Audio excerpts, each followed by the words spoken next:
Thanksgiving dinner at Grandma Ruth's house in Denver. Dad announces his brilliant idea for a 3-week luxury Caribbean cruise for the whole family.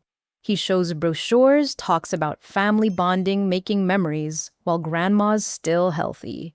Grandma Ruth's eyes light up with joy at spending Christmas with her children and grandchildren. She immediately agrees to pay the full $18,000 for 8 tickets. I watch Dad exchange a quick glance with Mom. Something feels wrong, but I push the feeling away. Family is everything to Grandma. The atmosphere in Grandma Ruth's dining room transformed the moment Dad spread those glossy brochures across her antique oak table. The images showed pristine beaches, elegant ship decks, and families laughing together in tropical paradise. Grandma's weathered hands traced the pictures with such tenderness that my heart squeezed. She kept mentioning how Grandpa would have loved this kind of adventure, how he'd always promised to take her somewhere warm for Christmas, but never got the chance before the cancer took him. 8 tickets. Dad repeated, his voice carrying an enthusiasm I hadn't heard in years. 1 for each of us. You and Mom. Me and Sharon Jake with Melissa, Tyler, and Emma, and of course our Tabitha. He gestured toward me with a smile that seemed practiced, rehearsed even. 1st-class flights to Miami, then 3 weeks sailing to Jamaica, Grand Cayman, Cozumel. The ship has everything, Ma. Restaurants, shows, even a library where you can read those mystery novels you love. Grandma Ruth stood up, moving with surprising energy for her 76 years, and walked to her china cabinet. From behind her wedding dishes, she pulled out a small wooden box. Inside, I glimpsed stacks of cash she'd been saving. "I've been putting money aside for something special," she said, her voice thick with emotion. "What could be more special than Christmas with my whole family?" The next 3 weeks became a whirlwind of preparation that consumed Grandma's life. She drove to outlet malls, carefully selecting cruise wear that would be both comfortable and appropriate. I accompanied her on several shopping trips, watching her deliberate, over sundresses with tropical prints and comfortable sandals with good arch support. She bought a new swimsuit for the first time in a decade, blushing like a schoolgirl when the saleswoman assured her she looked lovely. Every evening, she called me with updates and questions. "Tabitha, sweetheart, do you think I should bring my reading glasses or get those prescription sunglasses?" she'd ask, or "Should I pack Dramamine? I haven't been on a ship since your grandfather took me on that dinner cruise for our anniversary 40 years ago." The travel agent Dad recommended seemed to exist only through email. When Grandma suggested visiting their office, Dad quickly explained they were exclusively online to keep costs down. He handled every transaction, every booking, every detail. Mom Sharon, usually so controlling about family plans, seemed content to let him manage everything. Her mood had lifted considerably since Thanksgiving. She hummed while cooking, smiled at Dad across the dinner table, and even complimented Grandma Ruth on her new haircut. My brothers underwent their own peculiar transformation. Jake, who typically visited Grandma only on obligatory holidays, suddenly appeared at her house every few days. He fixed her garbage disposal, cleaned her gutters, and even sat through entire episodes of her favorite game shows. Tyler, perpetually busy with his accounting firm, carved out long lunches to take Grandma to her favorite diner. They listened to her stories about Dad's childhood, nodding and laughing at tales they'd ignored for years.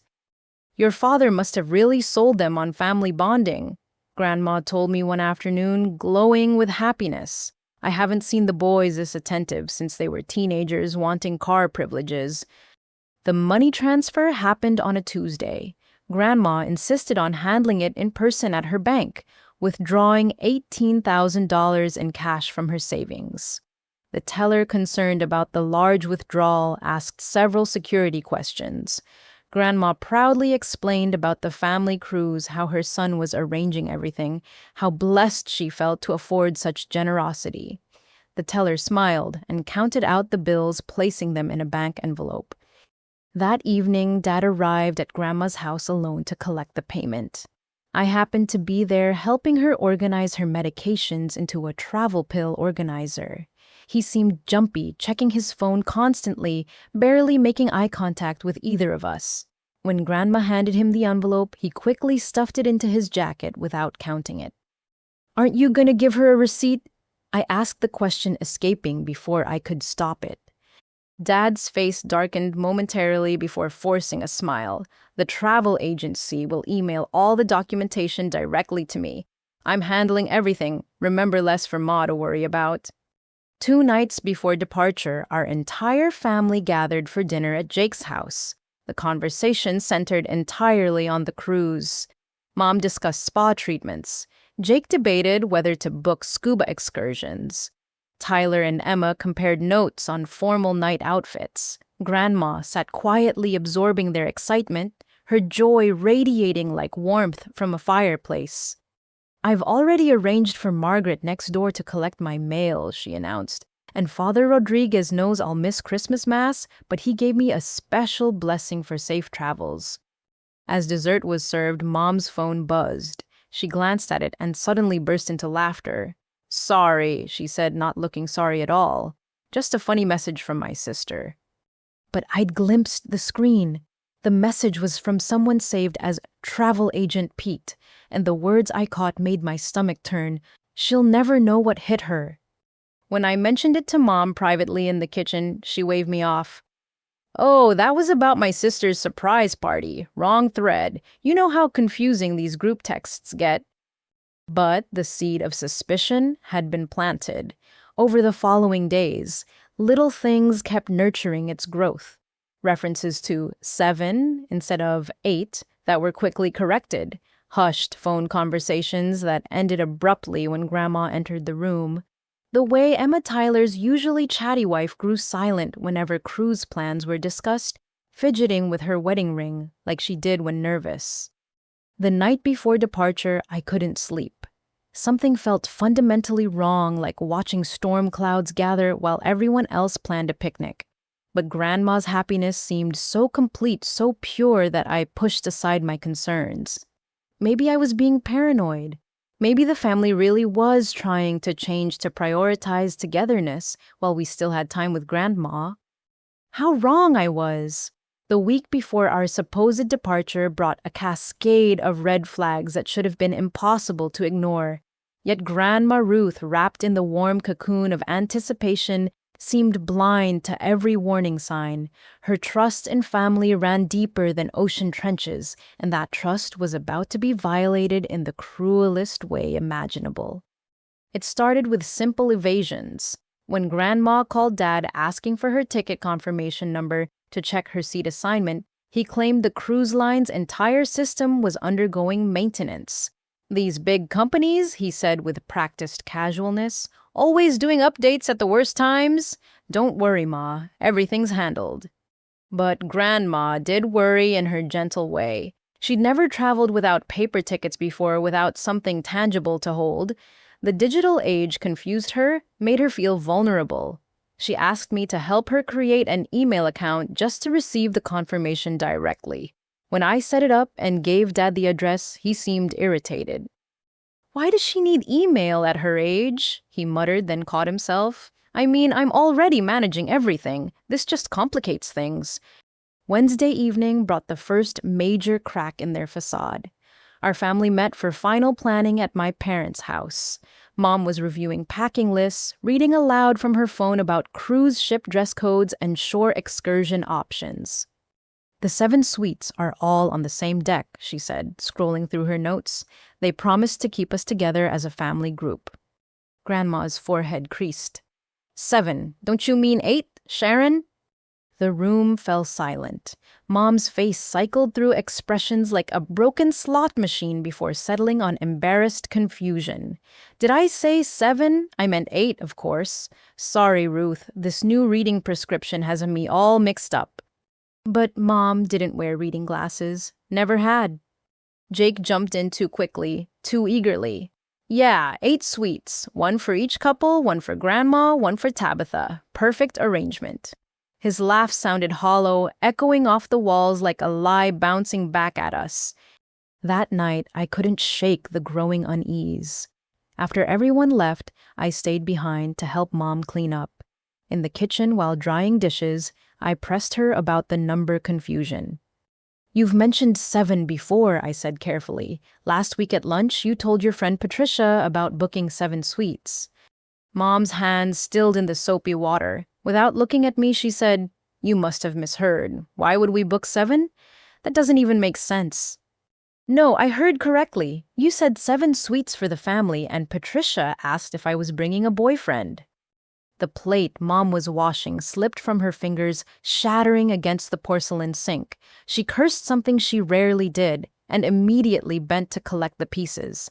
"Now look what you made me do with your interrogation," she snapped. "Sometimes people misspeak, Tabitha. Let it go." But I couldn't let it go. That night, I searched through Dad's home office while my parents slept. His desk, usually meticulously organized, showed signs of hasty concealment. Drawers were locked that had never been locked before.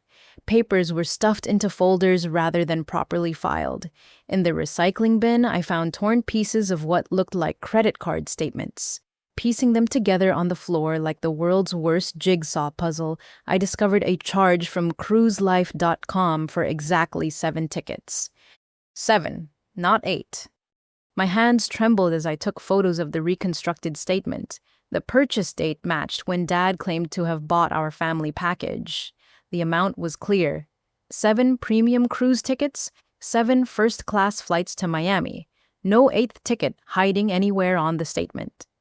The next morning, I confronted Dad when he was alone in the garage, organizing luggage.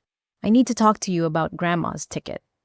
His face immediately hardened, the friendly father mask slipping to reveal something colder underneath. "What about it?" "I saw the credit card statement. You only bought 7 tickets." For a moment, he said nothing. Then his salesman smile returned, the one he used to close deals at the car dealership. "Tabitha, sweetheart, you don't understand how group bookings work. Grandma's ticket is through a special senior discount program. It's processed separately. Different confirmation system entirely." "Show me the confirmation."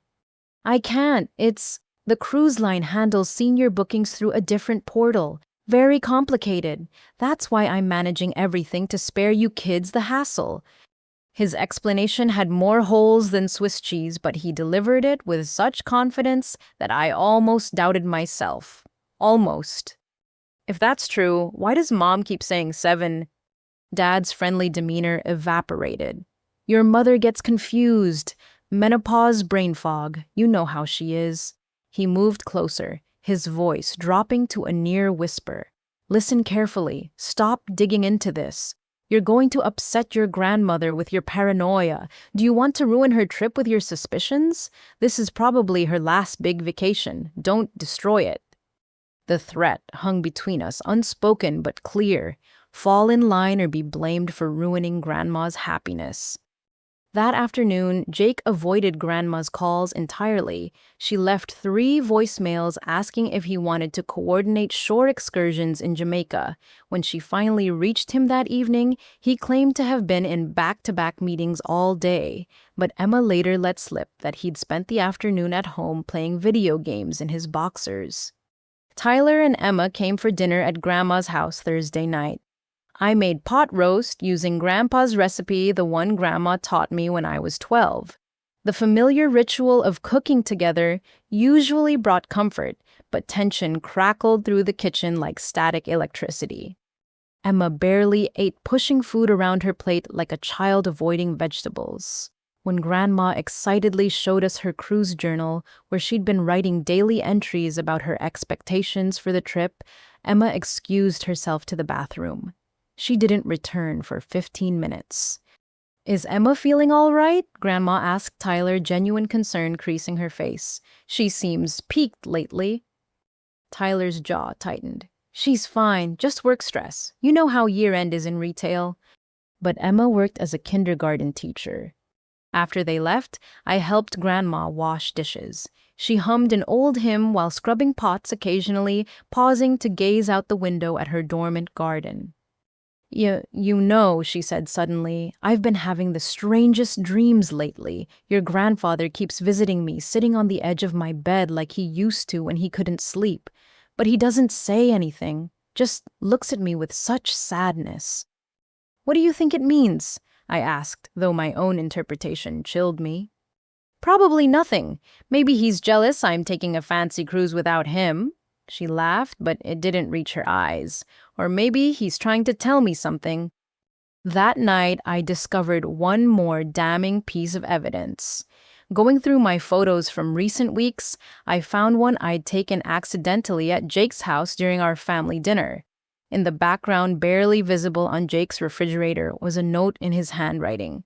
Zooming in, I could make out the words, Operation Cruise Control. Phase 3 complete. 7 confirmed. My stomach turned to lead. They had a code name for betraying Grandma.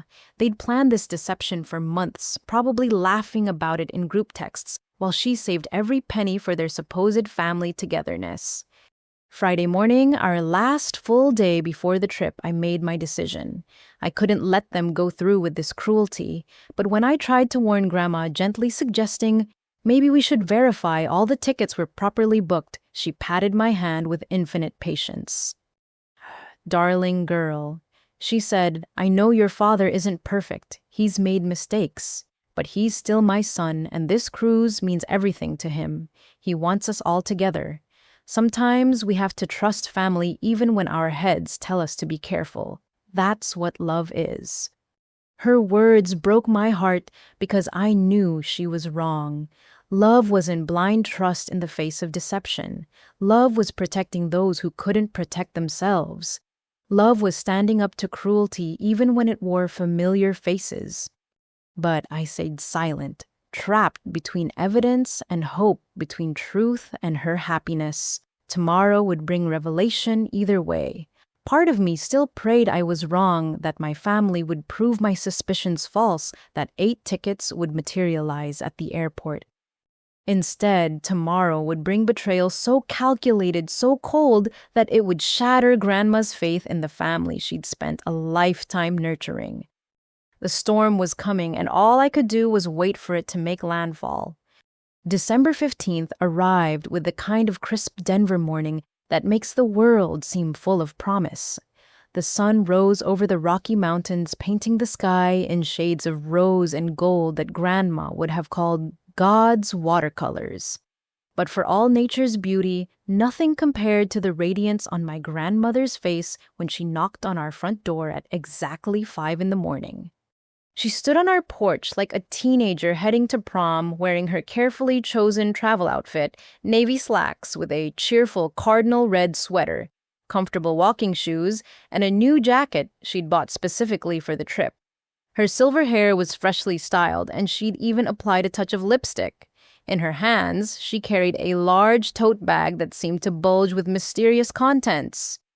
I couldn't sleep a wink, she confessed, as I let her in, her eyes sparkling with excitement. I've been up since 3, double-checking everything. Do you think I overpacked? I tried to follow the guidelines, but there were so many occasions to plan for. Dad emerged from his bedroom looking considerably less enthusiastic. His hair stuck up at odd angles and dark circles shadowed his eyes. He'd been pacing the house late into the night, having hushed arguments with Mom that I couldn't quite make out through the walls. Now faced with Grandma's joy, he managed a tight smile that looked more like a grimace. Morning, Ma, you're early. Oh, I know, but I thought we might want extra time for traffic. Plus, I made breakfast sandwiches for everyone. She began unpacking her tote bag, revealing individually wrapped sandwiches, each labeled with a family member's name. Egg and cheese for you, Warren, with that hot sauce you like. Turkey bacon for Sharon since she's watching her cholesterol. Ham and Swiss for Jake. She continued through the list, having remembered every preference, every dietary restriction, every small detail that makes a meal feel like love. Dad took his sandwich with hands that seemed to shake slightly, staring at the careful handwriting on the wrapper like it was an accusation. Mom appeared next, perfectly put together despite the early hour. Her makeup was flawless, her travel outfit coordinated down to matching jewelry. She accepted her sandwich with exaggerated gratitude, gushing about how thoughtful Grandma was, how this was above and beyond, but her enthusiasm rang false like an actress overplaying her role. I also brought coffee for the road. Grandma continued producing a thermos. That Colombian blend Warren likes, though I do have a special surprise for later. She winked, mysterious, clearly pleased with whatever secret she was keeping. The next hour blurred together in a symphony of last-minute preparations. Luggage was loaded into Dad's SUV with the precision of a military operation. Mom triple-checked that the house was secure, setting timers on lights and adjusting the thermostat. Grandma helped wherever she could, her energy seemingly boundless despite her age. Jake and Melissa arrived with Tyler and Emma, everyone converging for our convoy to the airport. Grandma hugged each arrival like she hadn't seen them in years rather than days. Emma still looked uncomfortable, accepting Grandma's embrace stiffly before stepping back to stand near the door as if planning an escape route. Family photo before we leave. Grandma insisted, corralling everyone onto our front steps. She asked our neighbor, Mr. Peterson, to take the picture. For my cruise journal, she explained, I want to document every moment.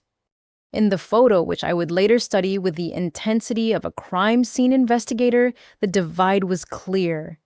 Grandma beamed in the center, radiating happiness. The rest of us formed an awkward constellation around her. Dad's smile was forced. Mom's was brittle. Jake looked impatient. Tyler stared off to the side. Emma appeared ready to cry, and I'm sure my own face reflected the dread pooling in my stomach. The drive to Denver International Airport took 45 minutes that felt like hours. Grandma sat in the middle row next to me, chattering excitedly about everything she saw. The sunrise over the plains reminded her of a trip she and Grandpa took to Kansas. A billboard for a casino sparked a story about the cruise ship's supposed gambling deck. Even the airport's distinctive white-peaked roof prompted memories of camping in similar-shaped tents during Dad's childhood. "Remember that time in Yellowstone, she asked Dad. "You were so proud of helping Grandpa set up the tent then. That elk came right into our campsite. You screamed so loud I thought the rangers would kick us out." Dad grunted acknowledgement, his knuckles white on the steering wheel. Mom filled the silence with empty chatter about airport security, reminding everyone to have IDs ready to remove shoes and belts, as if we were children who'd never flown before. In the back of the SUV, I noticed Grandma's special tote bag and asked about the coffee surprise she'd mentioned. Her face lit up with conspiratorial glee. "Well, I wasn't going to say anything until we got through security, but yesterday I drove all the way to that fancy coffee shop in Cherry Creek, the one that makes those special lavender lattes Warren loves but claims are too expensive. I got one for each of us to enjoy at the gate. They're in my thermal carrier, should still be warm." The thoughtfulness of it, the effort she'd made for such a small gesture made my throat tight. She'd driven 40 minutes each way to buy overpriced coffee drinks just to make her son smile, and he was about to... "That's nice, Ma," Dad said, his voice strained. "Real nice." At the airport, the check-in process became an orchestrated dance of deception. Dad insisted on handling all the tickets and documentation, shepherding us through the kiosk system with an efficiency that brooked no questions. When Grandma offered to carry her own boarding pass, he waved her off. "I've got a system, Ma. Everyone's documents in order. Less chance of anyone losing anything." He patted his jacket pocket, where presumably our passes resided. "Why don't you and Tabitha grab a cart for the luggage?" It was a clear dismissal, and Grandma, always eager to be helpful, complied immediately. As we wrestled with a stubborn luggage cart, I watched Dad huddle with the others near the check-in kiosks. Jake kept glancing our way, clearly assigned as lookout. Whatever they were discussing required privacy from Grandma and me. Security moved with frustrating efficiency. Grandma had prepared perfectly, wearing slip-off shoes and minimal jewelry. She'd even transferred her usual pile of tissues and mints to clear plastic bags to speed the process. The TSA agent, charmed by her preparation and sunny demeanor, wished her a wonderful vacation. First cruise in 40 years, Grandma told him proudly, with my whole family, 8 of us together for 3 weeks. My son planned everything. The agent smiled. Sounds wonderful, ma'am. Make lots of memories. If only he knew what kind of memories were about to be made. Once through security, Grandma suggested we find our gate first, then explore the terminal. Dad seemed reluctant, but couldn't provide a reasonable objection. Gate 42 was at the far end of Concourse B, a long walk that Grandma navigated with determination, refusing offers to use the moving walkways. I need to keep these old legs in shape for all that cruise ship exploring, she said, maintaining a brisk pace that had Jake puffing slightly. At the gate, most seats were already occupied by early arriving passengers. Grandma studied the departure board with satisfaction. Miami, she read aloud.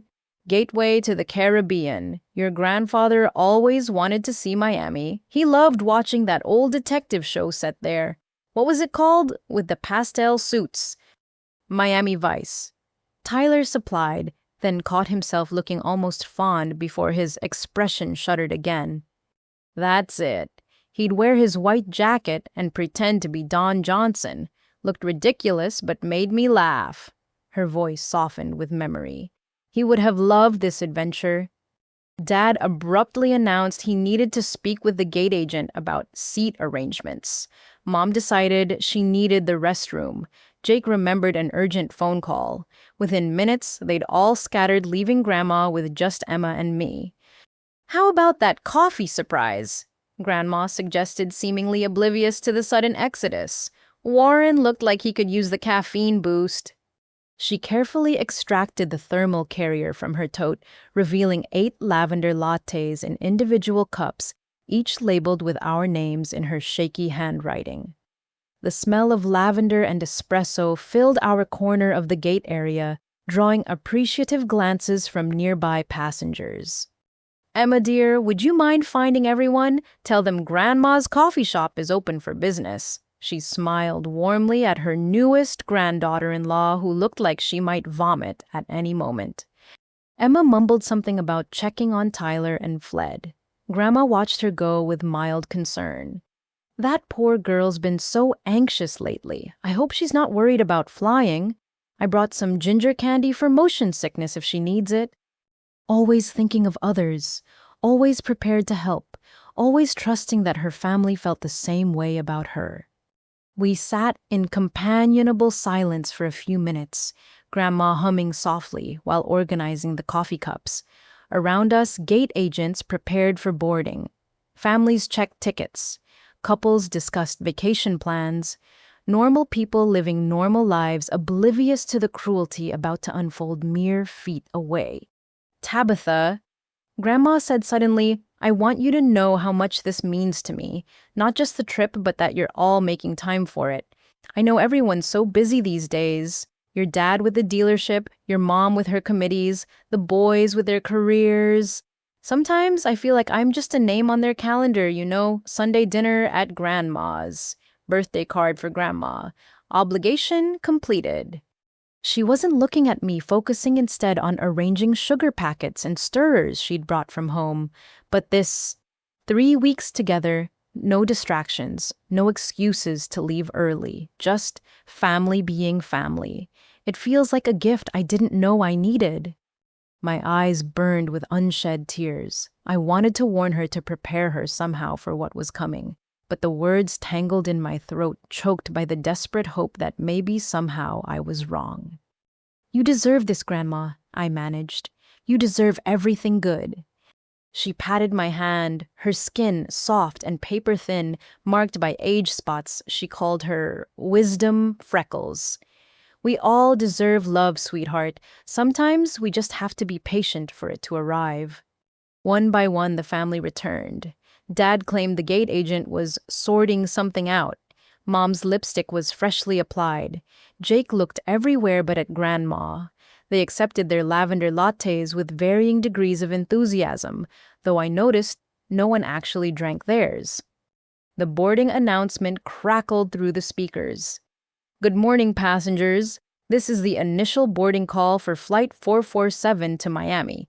We'll begin with our first-class passengers, active military, and anyone needing extra assistance. Grandma straightened in her seat, clutching her tote bag like a life preserver. This was it. The moment she'd been anticipating for 3 weeks. The beginning of her great adventure.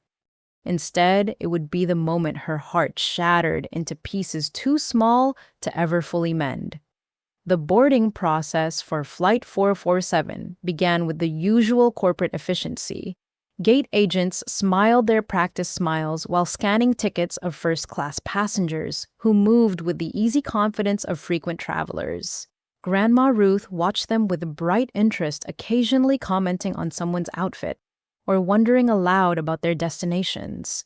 She'd positioned herself at the edge of our seating area, ready to jump up the moment our group was called. First class, she marveled quietly. I've never flown anything but coach in my life. Your father really went all out. She smoothed her cardinal red sweater, checking for invisible wrinkles. The lavender latte she'd bought for Dad sat untouched in his hand, the foam art she'd specifically requested, a heart design, slowly dissolving into meaningless swirls. The gate agent's voice echoed through the terminal again. We're now boarding Zone 1 passengers. Please have your boarding passes ready.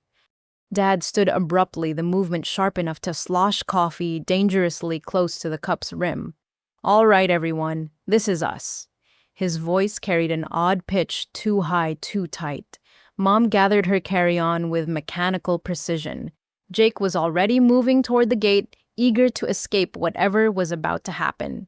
Tyler hung back, whispering urgently to Emma, who shook her head repeatedly at whatever he was saying.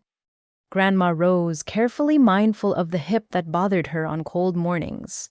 I should have used the restroom, she fretted, but I don't want to hold everyone up. I can wait until we're on the plane. She reached for her tote bag, then paused, looking around our group with motherly concern. Does everyone have their boarding pass? Warren, you're sure you have all 8?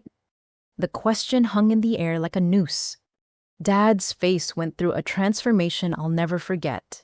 It started with his salesman smile, that practiced expression that had sold thousands of cars to unsuspecting customers. Then it flickered like a dying light bulb before settling into something harder, colder. He reached into his jacket pocket and withdrew a fan of boarding passes, counting them with deliberate slowness. 1. He handed a pass to Mom, who took it without meeting anyone's eyes. 2. Jake snatched his and immediately started toward the gate. 3. 4.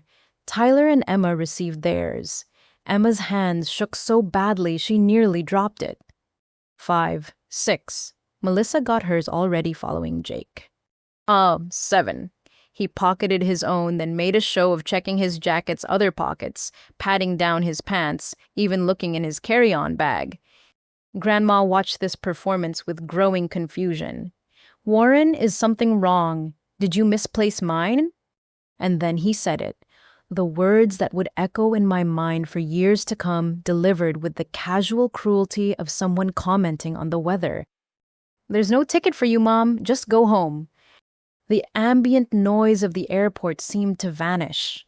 No more boarding announcements, no more rolling suitcases, no more chattering travelers, just those 8 words hanging between us like a blade. Grandma blinked rapidly, her mind trying to process what couldn't possibly be true. I don't understand. Is there a problem with the booking? We can fix it at the counter. I have my ID right here. She fumbled for her wallet, her hands beginning to tremble. Mom stepped forward then, and her contribution was somehow worse than Dad's. Ruth, we need a real vacation, without elderly care duties. You understand, don't you? Someone your age with your health issues. It would be too much responsibility for us. My health issues, Grandma's voice cracked. I walk 2 miles every day. I do water aerobics twice a week. What health issues? Jake, already halfway to the gate, turned back with impatience written across his face. Come on, Grandma, don't make a scene. We left you detailed instructions for the plants and the mail. Consider it a vacation from us. His laugh was ugly cruel in its dismissiveness. The coffee cup slipped from Grandma's numb fingers. The lavender latte she'd driven 40 minutes each way to buy exploded across the terminal floor in a spreading puddle of wasted love. The ceramic shattered, sending pieces skittering under seats and against other passengers' luggage. The sound seemed to break whatever spell had frozen the moment. Zoom, 7 tickets, Grandma whispered, understanding, flooding her features with devastating clarity. You only ever bought 7 tickets. 7 tickets, 7 sweets. Tyler confirmed, finding his courage now that the deed was done. The math was pretty simple, Grandma. Dad pulled out another envelope from his jacket, this one smaller than the boarding passes. Here's $200 for gas and groceries while we're gone. Should be more than enough. He tried to hand it to her, but Grandma just stared at it like it was contaminated. $18,000, she said, her voice gaining strength. I gave you $18,000. For our vacation, Mom clarified with breathtaking audacity. Which we're going to enjoy. Warren, we need to board. They're calling final passengers. That's when the gate agent, who'd been watching our drama unfold with growing concern, approached. Is everything all right here? Dad's mask snapped back into place instantly. He became the concerned son, the responsible family man. I'm afraid my elderly mother is having some confusion. Dementia, you understand. She thinks she's supposed to come on our trip, but... He shrugged helplessly, playing the role of the burdened caregiver. The agent looked at Grandma, who stood frozen among the scattered remains of the coffee cup, her new travel outfit, suddenly making her look small and vulnerable rather than excited and prepared. Ma'am, are you all right? Do you need medical assistance? Grandma drew herself up to her full 5 feet 4 inches. Despite the tears now flowing freely down her cheeks, she maintained a dignity that put the rest of us to shame. No, thank you. I'm not confused. I'm not demented. I've just been robbed by my own family. The agent's eyes widened clearly, unsure how to handle this situation. Other passengers were openly staring now. Some had their phones out discreetly recording. Jake noticed and hissed at Dad to wrap this up. Robbed is a strong word, Mom, Dad said loudly enough for the gathering audience to hear. You offered to help with a family vacation. No one forced you. I offered to pay for a family vacation that included me. Grandma's voice rose for the first time, years of quiet acceptance finally breaking through. You let me buy cruise clothes. You let me tell everyone at church. You let me write in my journal every night about... Her voice broke completely. Emma suddenly spoke up, the words bursting out like she couldn't contain them anymore. This is wrong. This is so wrong. She's your mother, Warren. She's Jake and Tyler's grandmother. How can you do this? Tyler grabbed his wife's arm roughly. Shut up, Emma. You agreed to this. I agreed to nothing. Emma wrenched away from him. You told me she'd decided not to come. You said she was afraid of seasickness. You lied to me too. The gate agent was now on her radio, quietly calling for security. The final boarding call echoed overhead, and Dad made his decision. We're going. Mom, there's senior bingo at the community center on Thursdays. Maybe you can use the $200 for that. He turned toward the gate, the others following like guilty shadows. That's when I did it. The decision that would change everything. I pulled my boarding pass from my pocket and held it out to Dad. Take it. I'm staying with Grandma. The entire family stopped. Dad's face went from pale to furious red in seconds. Tabitha, don't be stupid. This ticket costs $3,500. Then you're out $3,500. I moved to Grandma's side, wrapping my arm around her shaking shoulders. I'm not leaving her. Mom tried next, her voice taking on a wheedling tone. Sweetheart, think about this. You're throwing away a dream vacation. For what your grandmother will be fine. She's always fine. No, I said simply. She's not fine. She's heartbroken, and you did that. All of you. Jake laughed bitterly. Great. St. Tabitha rides again? You always did like being the favorite." "This isn't about being the favorite," I shot back. "This is about being human." Tyler delivered the final blow, perhaps, thinking it would change my mind. "You want to know the truth? We've been planning this for months, called it Operation Cruise Control. Pretty clever, right? Every nice thing we did, every visit, every repair at her house, all part of the plan. She fell for it completely. The cruelty of the revelation, the calculation behind every gesture of kindness, made several nearby passengers gasp. Grandma swayed on her feet, and I tightened my grip, afraid she might collapse.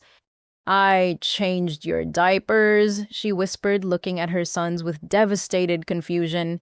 "I sat up with you through chickenpox and stomach flu. I worked double shifts to pay for your baseball equipment and Tyler's saxophone lessons. I loved you when you were unlovable teenagers. How can this be who you became?" Security arrived, then two officers who quickly assessed the situation. Dad immediately went into performance mode, explaining about his confused mother and the unfortunate misunderstanding. But there were too many witnesses now, too many people who'd heard the truth. "Ma'am," one officer addressed Grandma kindly. "Do you need assistance? Are these people bothering you?" Grandma looked at her family, the people she'd devoted her entire life to nurturing and made her choice. "No, officer, they're just leaving, without me." The final boarding call came. Dad threw my boarding pass at my feet. "You're lost, Tabitha. Don't come crying to us when you realize what you gave up." They walked through the gate without looking back. 7 people who shared Grandma's blood, who'd eaten at her table countless times, who'd received her unconditional love for decades. They boarded that plane to Miami, laughing about mimosas in first class, while she stood among the ruins of her faith and family. The gate agent approached us carefully after they'd gone. "I'm so sorry about what happened. Is there anything I can do? Anyone you need to call?"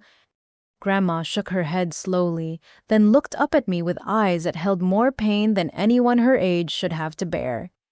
"Will you take me home, sweetheart?" "Of course, Grandma. Let's go home." As we walked away from Gate 42, leaving behind the shattered coffee cup and the remnants of her trust, I heard her whisper something that broke my heart completely. "I would have been happy just to watch them enjoy themselves. I didn't even need to go on excursions. Just being included would have been enough." But they couldn't even give her that.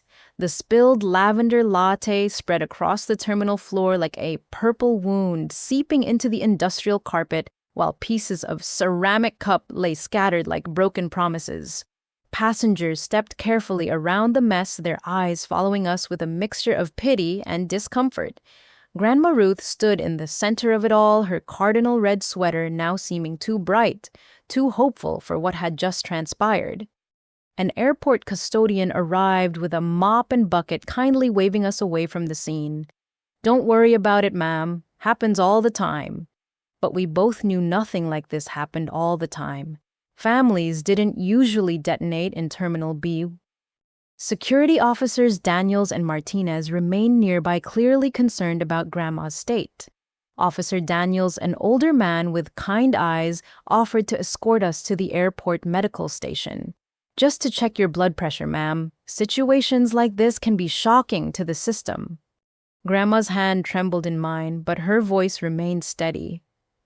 "Thank you, but I just need to go home." She looked down at her travel outfit, smoothing the sweater she'd chosen so carefully. "I suppose I'm overdressed for house-sitting." The walk back through the terminal felt endless. We passed shops selling Colorado souvenirs, restaurants advertising breakfast burritos, families excitedly heading to their gates. Normal people living normal moments while we navigated the aftermath of calculated cruelty. Grandma moved slowly, her earlier energy completely drained. At one point, she stopped to rest on a bench, and I noticed her pulling at her wedding ring, a nervous habit I'd never seen before. 62 years, she said quietly. "Your grandfather and I were married 62 years. He never would have believed this. His boys, he called them. His boys would never—" She trailed off, unable to finish. A woman sitting nearby with two young children had witnessed the scene at the gate. She leaned over, speaking softly. "I saw what happened. I'm so sorry. Your family should be ashamed." Grandma managed a weak smile. "They should be, but they're not. That's the part that hurts most." The parking garage felt like a tomb, all concrete echoes and fluorescent lights. Grandma's ancient Buick sat exactly where she'd left it in long-term parking planning for 3 weeks of absence. The parking ticket she'd prepaid for 21 days mocked us from the dashboard. Such optimism, such trust. I offered to drive, and she handed over the keys without protest. The car smelled like her signature vanilla hand lotion and the cinnamon mints she kept in the cup holder. In the back seat sat a bag of crossword puzzle books and her reading glasses case. Entertainment for the flight that never was. The drive home took us through Denver's Saturday morning traffic. Grandma stared out the window, occasionally wiping tears with a tissue from her purse. At a red light, she suddenly spoke. "You know what the worst part is. It's not the money. It's not even the humiliation, though. Lord knows that was bad enough. It's that they planned it. For months, Tyler said, every kindness was calculated. Every visit had an agenda." Her voice broke. "When Jake fixed my garbage disposal, I made him his favorite cookies. When Tyler brought lunch to that diner, I thought we were finally connecting. Fool, stupid old fool." "You're not a fool, Grandma. You're trusting. You're loving. They're the fools for throwing that away." She didn't respond, just continued staring at the passing scenery like she was seeing it for the first time. When we pulled into her driveway in Littleton, the house looked different somehow. Still the same 2-story colonial where Dad and Uncle Robert grew up. Still the same cherry tree Grandpa planted for their 10th anniversary. But now it seemed smaller, lonelier.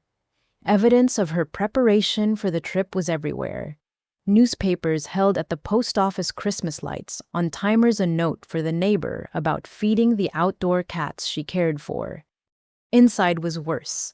On the kitchen counter sat detailed instructions for plant care written in her careful cursive. The refrigerator had been emptied of perishables. She'd even left emergency contact numbers for various repair services, just in case something happened while we were gone. The irony of that preparation cut deep. "I'll make us some tea," I offered, needing something to do with my hands. In the cupboard above the stove, she directed automatically, though I gave the good tea bags to Margaret next door, thought I wouldn't need them for 3 weeks. While the water boiled, I watched Grandma move through her house like a ghost. She touched things absently. The family photos on the mantle, the cruise brochures still spread on the coffee table, the wrapped Christmas presents she'd prepared early for the grandchildren. At that last item, she paused. "I suppose I should return these. No point now." "Grandma, no, just because they..." "Because they? What Tabitha showed me who they really are?" She picked up a box wrapped in shiny paper. This was for Jake. A vintage baseball glove from the 40s, found it at an estate sale, reminded me of the one his great-grandfather had. Spent 3 months looking for the right one. She set it down, gently moving to another gift. Emma's is a first edition of her favorite children's book. She mentioned once how her grandmother used to read it to her. Tyler never listens when she talks, but I do. Did. I listened. The kettle whistled sharp and urgent. I made the tea with shaking hands, using the everyday mugs, since the good china was probably given away too. When I returned to the living room, Grandma had discovered something that made her sink onto the couch in fresh despair. "My journal," she whispered, holding a leather-bound book. "I've been writing in it every night since Thanksgiving, every single night." She opened it randomly, reading aloud in a monotone voice. "December 10th. Only 5 days until our family adventure today.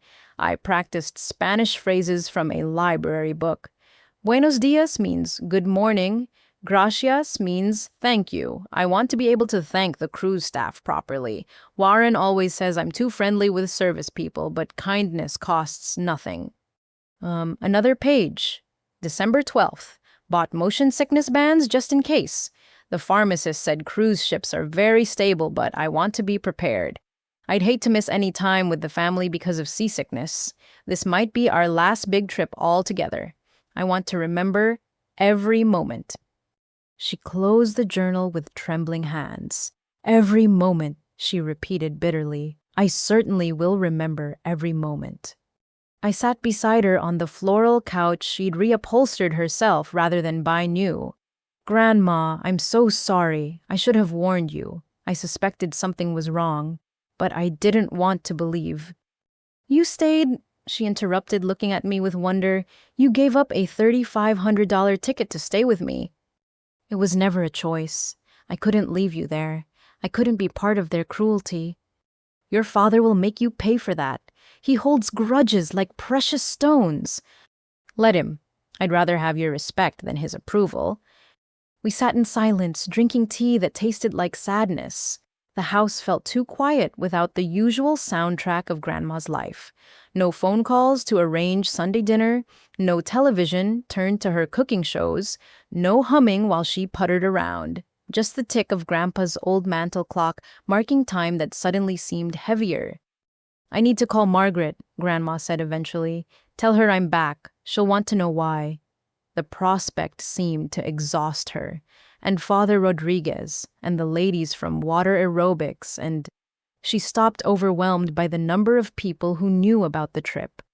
"You don't have to explain anything to anyone," I said firmly. "Not today." "The whole church knew. I asked them to pray for safe travels last Sunday." A bitter laugh escaped her. "I suppose those prayers were answered. Can't get much safer than never leaving." Her house phone rang, startling us both. Grandma looked at it with dread. "That'll be Marjorie from next door. She probably saw the car." She didn't move to answer it. After 6 rings, it went to the machine. "Ruth, I saw your car in the driveway. Is everything all right? Did you miss your flight? Call me back, dear." "I'll have to face them all eventually," Grandma said. "The questions, the pity. Oh, the pity will be the worst. Poor Ruth betrayed by her own children. They'll whisper about it at bingo, discuss it over coffee at the senior center." She covered her face with her hands. "I can't bear it." "Then don't. You don't owe anyone an explanation. In a small community like this, the truth will out. It always does." She lowered her hands, revealing eyes red with shed and unshed tears. 48 years I've lived in this neighborhood, raised my boys here, hosted block parties in that backyard. Now I'll be the woman whose family stole from her." The phone rang again. This time, the machine picked up Father Rodriguez's concerned voice. Then Donna from water aerobics. Then Margaret again, each message another reminder of how public her humiliation would become. "I should have seen it," Grandma said, staring at the family photos covering one wall. "The signs were there. They only called when they needed something, only visited when there was a birthday or holiday, mandatory appearances Warren calls them, like I'm a chore on their to-do list." She stood slowly walking to a photo from last Christmas. Everyone gathered around her dining table, smiling for the camera. "Look at their faces. Really look. Not one genuine smile except mine. Even then they were probably planning this." "You couldn't have known, Grandma. No one expects their family to be con artists, because that's what they are. They conned me, their own mother." She touched Dad's face in the photo. "When did I lose him, Tabitha? When did my little boy who brought me dandelions become a man who could do this?" I had no answer. How do you explain the slow erosion of empathy, the gradual replacement of love with entitlement, the transformation of family into marks for a long con?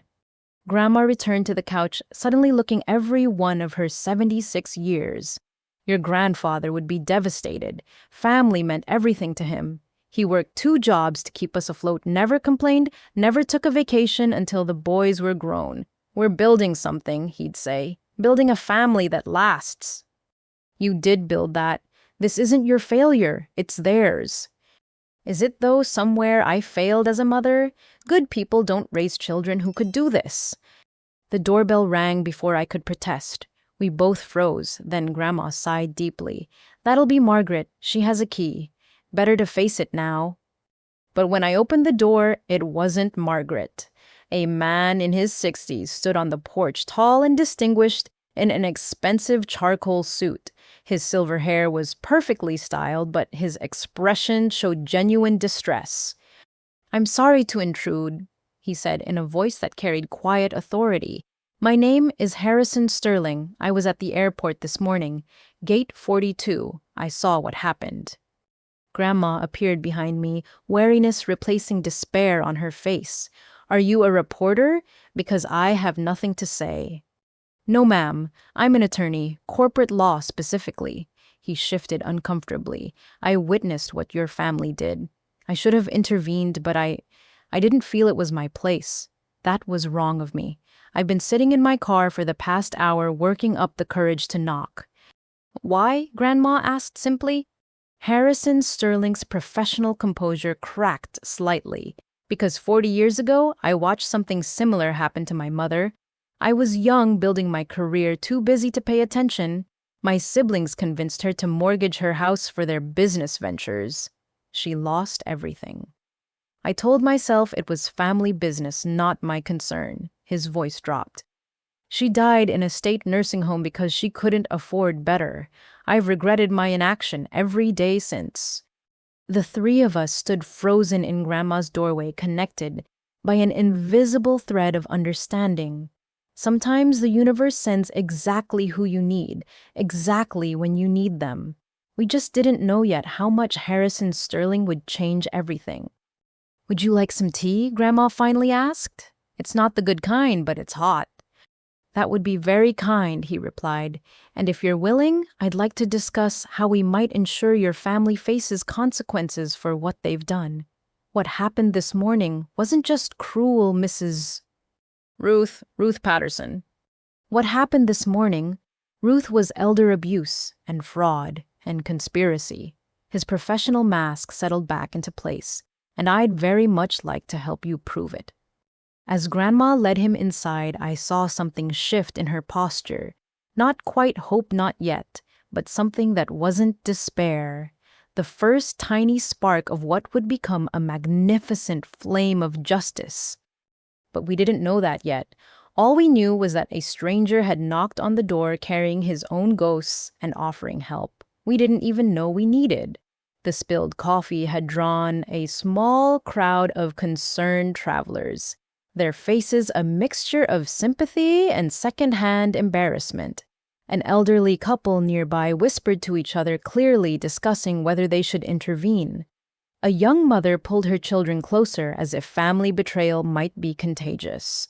The gate agent spoke urgently into her radio, her professional composure cracking as she described the situation to her supervisor.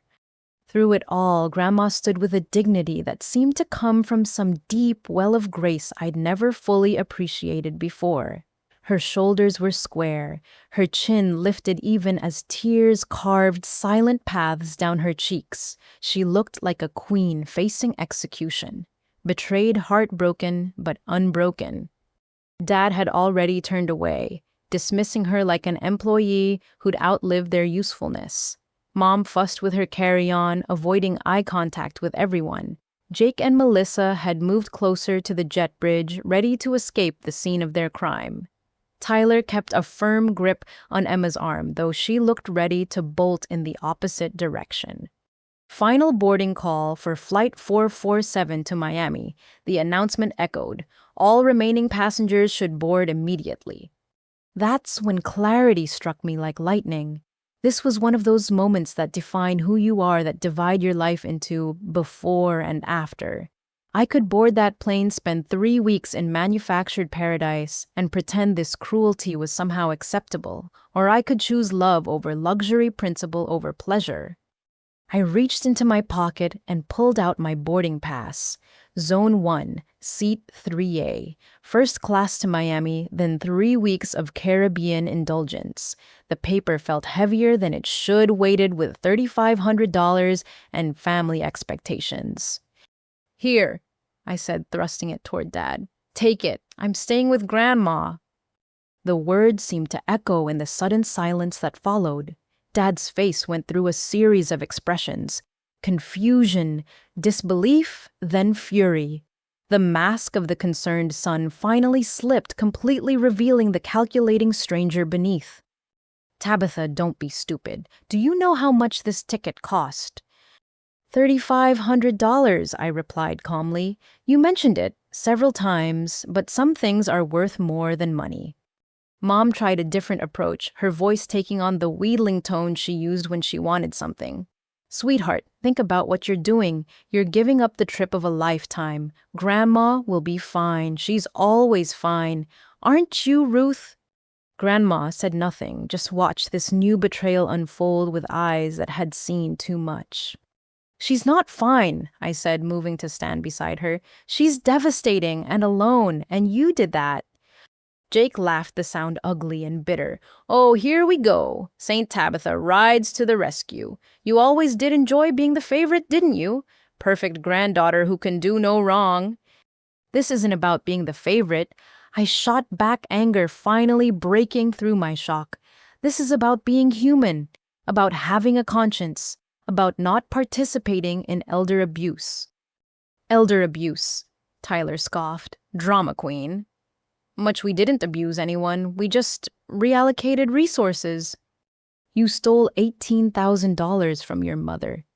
"She offered it freely," Dad interjected, his salesman voice returning.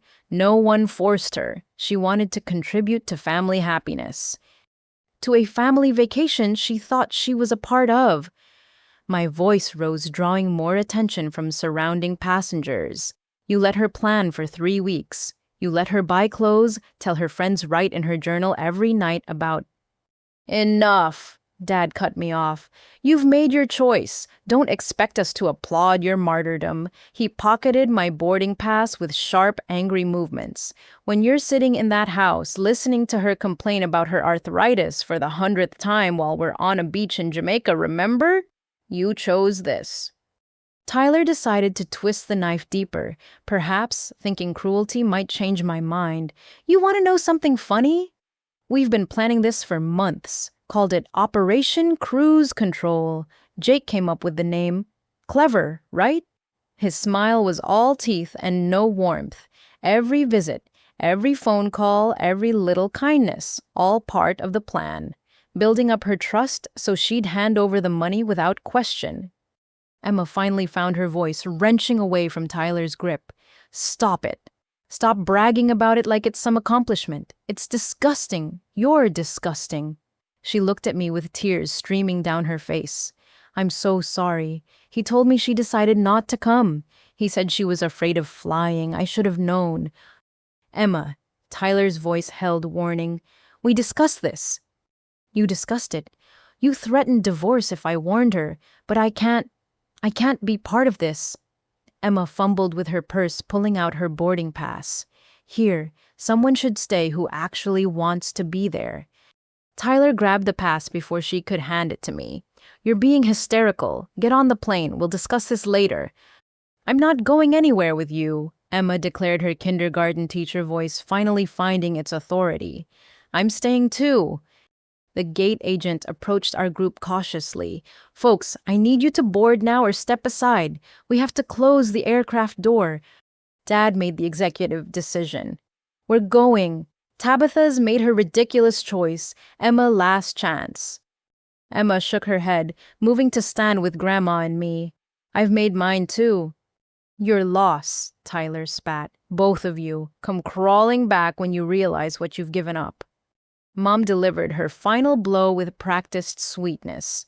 "Ruth, there's a set of instructions on your kitchen counter about the plants. Do try to follow them correctly. That bird of paradise was expensive." She adjusted her designer sunglasses, preparing for Miami sunshine. "We'll send a postcard." They walked through the jet bridge without looking back. 7 people who had just revealed themselves as strangers, wearing familiar faces. The gate agent watched them go with poorly disguised relief, then turned to us with genuine concern. "Are you ladies all right? Should I call someone?" Grandma finally spoke, her voice steady despite everything.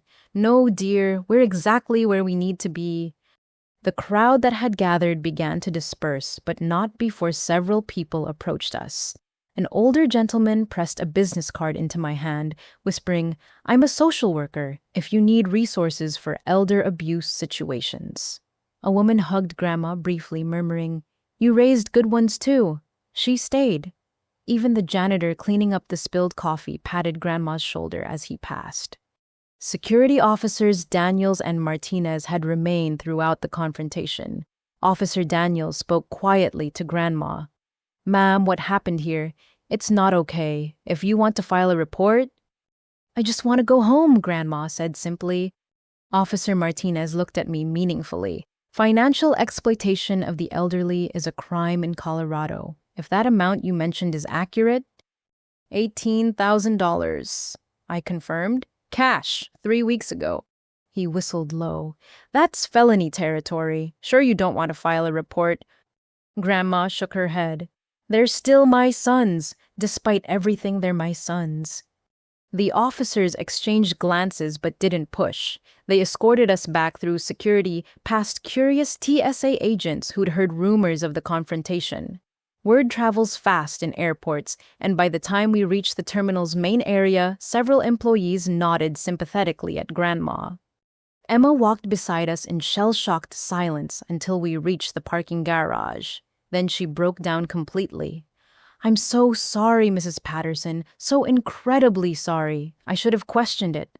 Should have known Tyler was lying. The way they talked about you when you weren't around."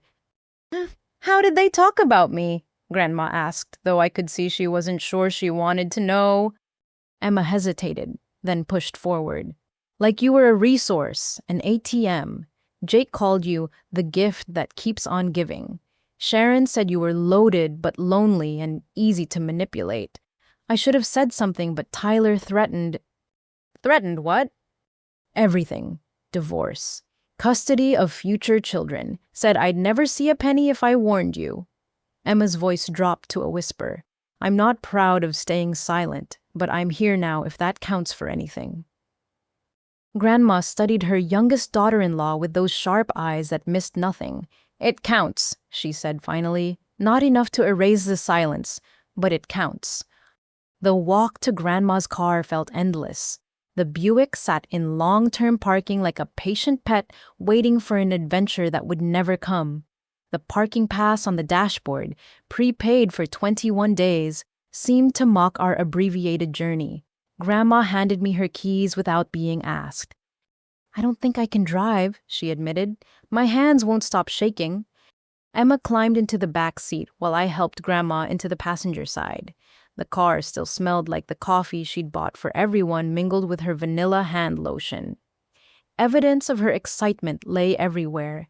A folder of cruise documents, a Spanish phrase book, even a new sun hat with the price tag still attached. As I navigated out of the parking garage, the fee collector looked confused. "Back already. That was a short trip." "The shortest," I agreed, handing over the ticket. "Well, since you're back within 2 hours, no charge," he said, cheerfully raising the gate. "Have a better day." If only he knew that free parking was the only thing that had gone right. The drive back to Littleton passed in heavy silence, broken only by Emma's occasional sniffles from the back seat. Grandma stared out the window at the Denver skyline, twist her wedding ring around and around her finger. When we stopped at a red light near Colorado Boulevard, she finally spoke. "Your grandfather proposed to me at gate 42. I nearly missed the green light in my surprise. "What?" "Different airport back then, of course. Stapleton, but the same gate number." Her voice carried decades of memory. He was shipping out to Korea, didn't want to leave without making his intentions clear. Got down on one knee right there in front of everyone. I said yes before he even finished asking. She was quiet for another block, then continued. "We spent 43 years building a life together. Raised 2 boys we thought were good men. Created a home filled with love." A bitter laugh escaped. "And it all fell apart at the same gate number. There's poetry in that, I suppose. Cruel poetry." "Grandma," I started, but she waved me off. "No platitudes, sweetheart. Not today. Today, I need to feel this. Tomorrow, I can start figuring out how to live with it. Emma leaned forward from the back seat. Mrs. Patterson, what can we do? How can we help? Grandma turned slightly to look at her. Tabitha and we're here. We stayed. Let us help. I don't even know what help looks like right now, Grandma admitted. How do you help someone whose entire understanding of family just shattered? We couldn't answer that. Some wounds are too fresh for healing, too deep for quick fixes. All we could do was be present in her pain, witnesses to her devastation, who chose her over paradise. When we pulled into her driveway, Grandma's house looked different somehow. Still the same home where she'd raised her family, hosted countless dinners, created decades of memories.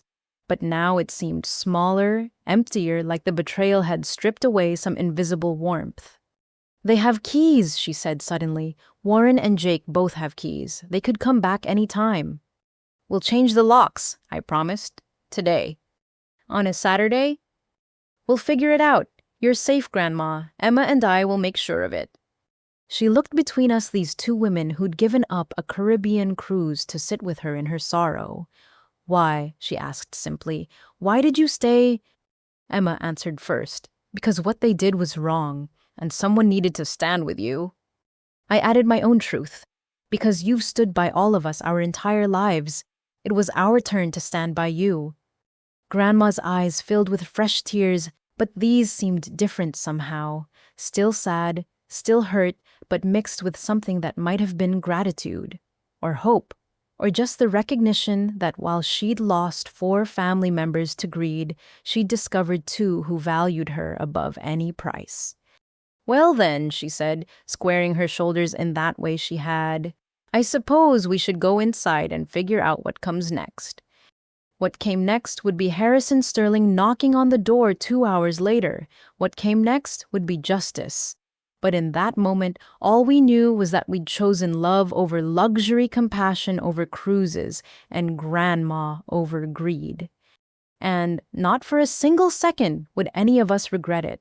The parking garage exit split us out onto Pena Boulevard, the wide highway that connects Denver International Airport to the rest of civilization.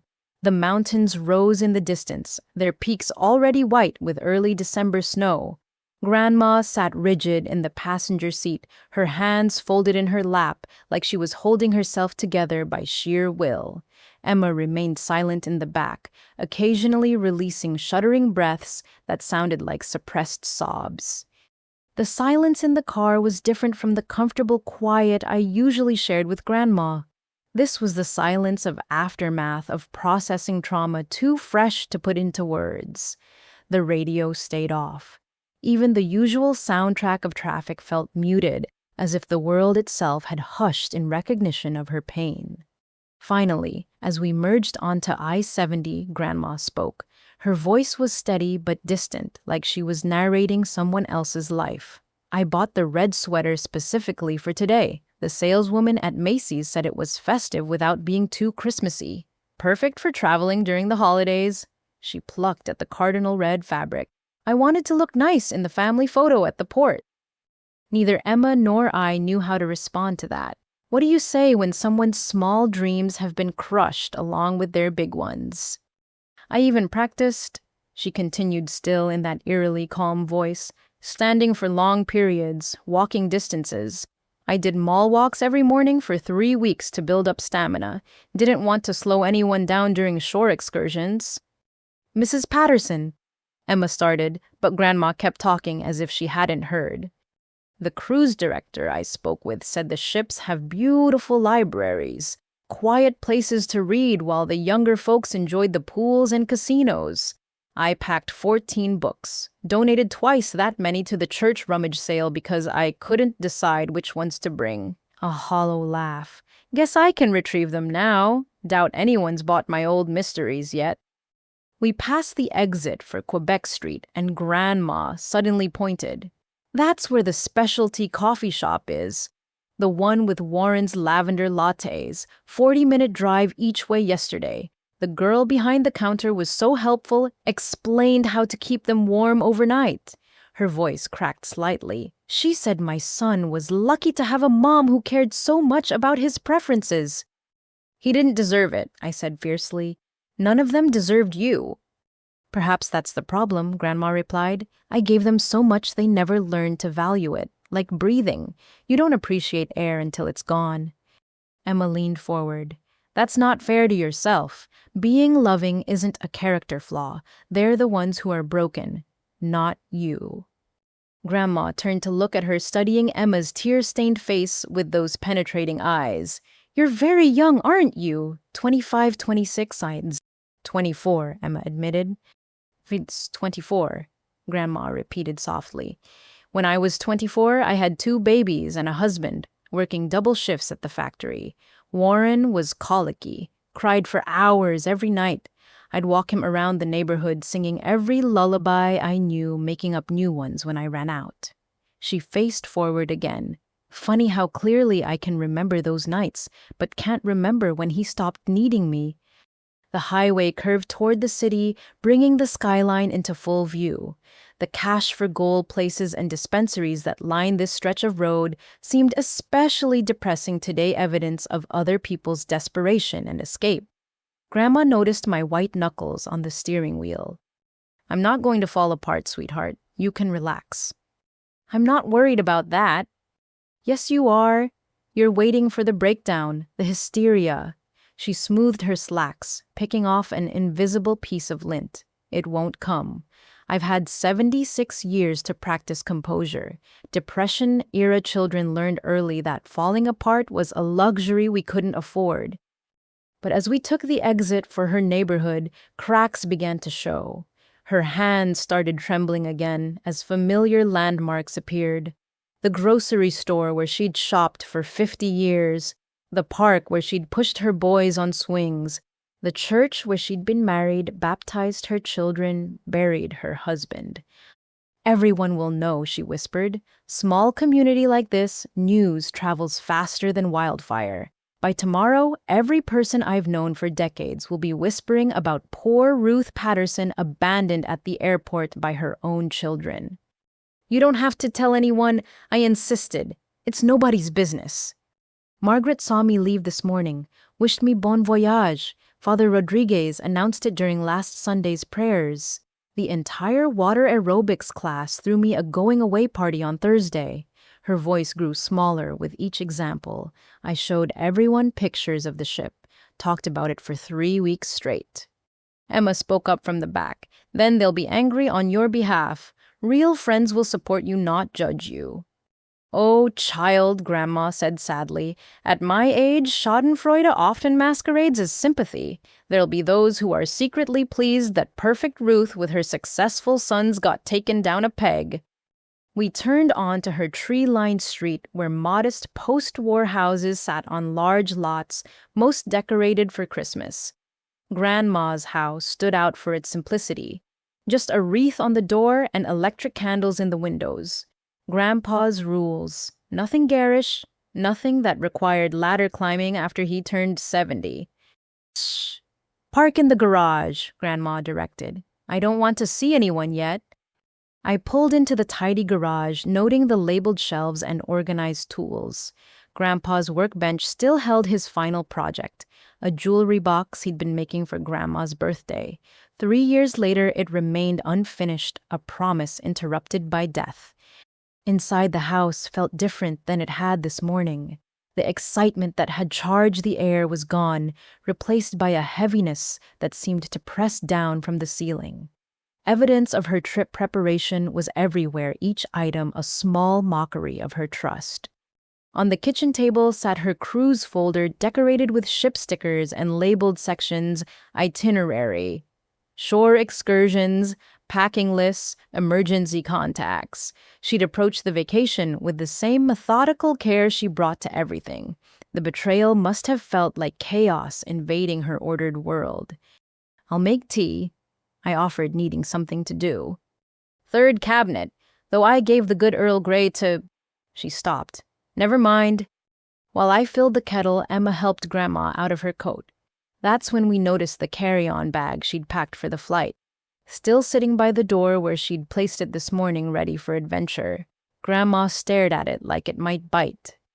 My medications are in there, and snacks for everyone. I made those Rice Krispie treats Tyler loves, the ones with extra marshmallow. Her face crumpled slightly before she caught herself. Loved. Past tense now, I suppose. Do you want me to unpack it? Emma offered gently. No, yes, I don't know. Grandma sank into her favorite chair, suddenly looking every one of her years. I don't know anything anymore. The landline rang, making us all jump. The answering machine picked up after 4 rings, Margaret's worried voice filling the room. Ruth, I saw your car. Did you miss the flight? Please call me. I should have taken a hotel room, Grandma said, hidden until they came back. Pretended I'd been away too. You have nothing to be ashamed of, I said firmly. Don't I raised those boys. Whatever poisoned their hearts came from somewhere, nature or nurture, either way it traces back to me. The phone rang again. This time it was Donna from Water Aerobics. Ruth, honey, Marjorie said she saw you home. Is everything okay? 23 messages by tonight, Grandma predicted, 50 by tomorrow. The concerned calls, the prayer chains, the casseroles.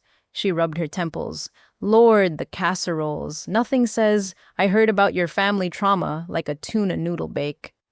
Despite everything, Emma let out a surprised laugh. I'm sorry that's not funny. It's a little funny, Grandma allowed. Midwestern crisis management. When in doubt, add cream of mushroom soup. She looked at Emma more kindly. You can laugh, dear. If we don't find some humor, we'll drown. I brought the tea, served in everyday mugs, since the good china had indeed been distributed to neighbors. We sat in silence for a moment, steam rising from our cups like incense for the wounded. The journal is the worst part, Grandma said suddenly. She retrieved it from where she'd left it earlier, the leather-bound book that held 3 weeks of hope. Every night I wrote to them, not diary entries, letters, to each of them. She opened to a random page. Dear Jake, today I thought about your first Little League game. You were so nervous you threw up on your cleats, but you hit a double and forgot all about being scared. I can't wait to see you conquer your fears on this cruise too. Maybe we'll try parasailing together. She flipped pages. Dear Sharon, the ship has a spa with mother-daughter packages. I know I'm not your mother, but after 35 years, I hope I've earned the right to pamper you a little. You work so hard taking care of everyone else. Another page. Dear Warren, my firstborn, my challenger, my complicated love, this trip feels like a chance to start fresh, to be friends, not just duty-bound relatives. I'm so proud of the man you've become even when I don't understand your choices. She closed the journal with shaking hands. 3 weeks of love letters to people who were laughing at me behind my back. They don't deserve those words, Emma said fiercely. Any of them. No, Grandma agreed, but I needed to write them, needed to believe they were the children I raised, not the strangers they've become. The doorbell rang, saving us from responding. We all froze, then Grandma sighed. That'll be Margaret. She has a key but always rings first. Polite to a fault. She stood slowly. Best get this over with. But when I opened the door, it wasn't Margaret. A distinguished man in his 60s stood on the porch, looking uncomfortable, but determined. His silver hair caught the afternoon light, and his expensive suit suggested successful professional rather than door-to-door salesman. I'm sorry to intrude, he began in a cultured voice.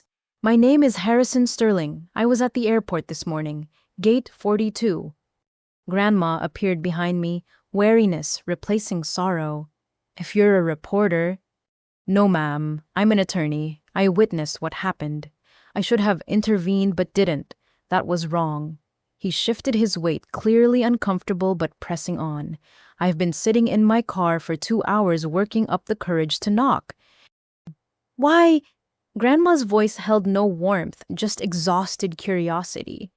Harrison Sterling's professional composure cracked. Because I've seen this before. Because I failed someone once and can't fail another. Because what your family did wasn't just morally reprehensible, it was criminal. We stood frozen in the doorway, three women who just had our world shifted and a stranger offering to shift it again.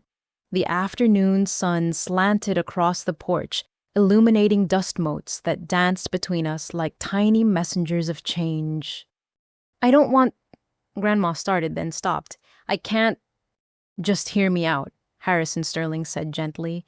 10 minutes. If you want me to leave after that, I'll go and never bother you again. But I think you need to know your options, all of them. Grandma looked at me, then at Emma, seeking something in our faces. Whatever she found there made her step back. Then 10 minutes, she agreed. And you'll have to settle for everyday tea. I gave away the good kind. Harrison Sterling smiled sadly. Ma'am, after what I saw this morning, I'd drink dishwater if it meant helping you get justice. As Grandma led him inside, something in her posture changed. Not hope exactly, not yet, but a straightening of spine, a squaring of shoulders. The same stance she'd taken when Grandpa died, when she'd faced widowhood with determination rather than despair. The drive home from the airport had been about absorbing pain. But as a stranger entered her living room, carrying possibilities none of us had imagined, it became clear the journey was far from over. It was perhaps just beginning. The next 5 days passed in a blur of revelation and revulsion. What started as simple betrayal revealed itself to be something far more systematic, a pattern of exploitation that made my stomach turn with each new discovery. Harrison Sterling proved to be thorough in a way that suggested personal stakes beyond professional duty. He arrived each morning at precisely 9 o'clock, carrying a leather briefcase that seemed to contain endless legal pads and a determination forged from old guilt. On the first morning, he spread documents across Grandma's dining table with the precision of a general planning a campaign. Emma and I flanked Grandma like protective bookends while Harrison outlined what he'd observed at the airport and what it meant in legal terms. Rose, financial exploitation of a person over 65, he explained, his voice carrying the weight of authority. In Colorado, that's not just a civil matter when it exceeds $5,000. It's criminal. What your sons did falls under several statutes.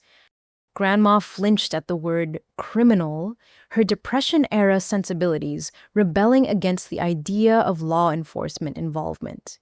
They're still my children, Mr. Sterling. Please call me Harrison, and yes, they're your children. Which makes this worse, not better. The law recognizes that family members are in positions of trust. Violating that trust carries heavier penalties. He pulled out his legal pad, covered in neat handwriting. Now I need you to walk me through everything. Start from Thanksgiving. Leave nothing out, no matter how small it seems. The story poured out slowly at first, then faster as Grandma realized Harrison wasn't judging her for trusting her family. Each detail was met with careful notes and clarifying questions. When she mentioned the envelope of cash, he paused. $18,000 in cash. Do you have any documentation of this withdrawal? Grandma nodded, retrieving her bank statements. She kept impeccable records, a habit from years of managing a household on factory wages. The withdrawal slip showed the amount, date, and even included a note she'd written, "Family cruise. Christmas gift for everyone." Excellent, Harrison murmured. This establishes clear intent. Now, did your son provide any receipts? Any documentation of the cruise purchase? He said the travel agency would email everything to him, that he was handling it all to spare me the confusion. Grandma's voice turned bitter. I suppose the confusion came anyway. Over the following days, Harrison helped us piece together a pattern that turned my stomach. This wasn't the first time Dad had taken advantage of Grandma's generosity. Like an archaeologist excavating a crime scene, Harrison unearthed buried evidence of past exploitation. 2 years ago, there'd been a family reunion Dad organized at a resort in Vail. Grandma had paid $12,000 for accommodation deposits and event planning. The reunion was mysteriously canceled due to scheduling conflicts, but the deposits were never returned. Dad claimed the resort kept them, but Harrison's investigation revealed the resort had no record of any Patterson family booking. "He pocketed it," Emma said flatly, reading the documentation. "He never even tried to book anything." 3 years before that, an investment opportunity. Dad needed capital for a sure thing in the tech industry. Grandma had given him $8,000 from her CD earnings. The investment never materialized, the money never returned. When questioned, Dad claimed the startup had folded. Bad luck, these things happen in business. Except, Harrison noted, pulling up his laptop, "I can find no record of this company ever existing. No incorporation documents, no business license, nothing." The pattern went back further. A car repair that cost twice the estimate with Dad handling the payment. A roof replacement where the contractor was Dad's buddy, who definitely didn't overcharge. Each incident was small enough to avoid scrutiny, spread out enough to prevent pattern recognition. But together they painted a picture of systematic theft spanning over a decade.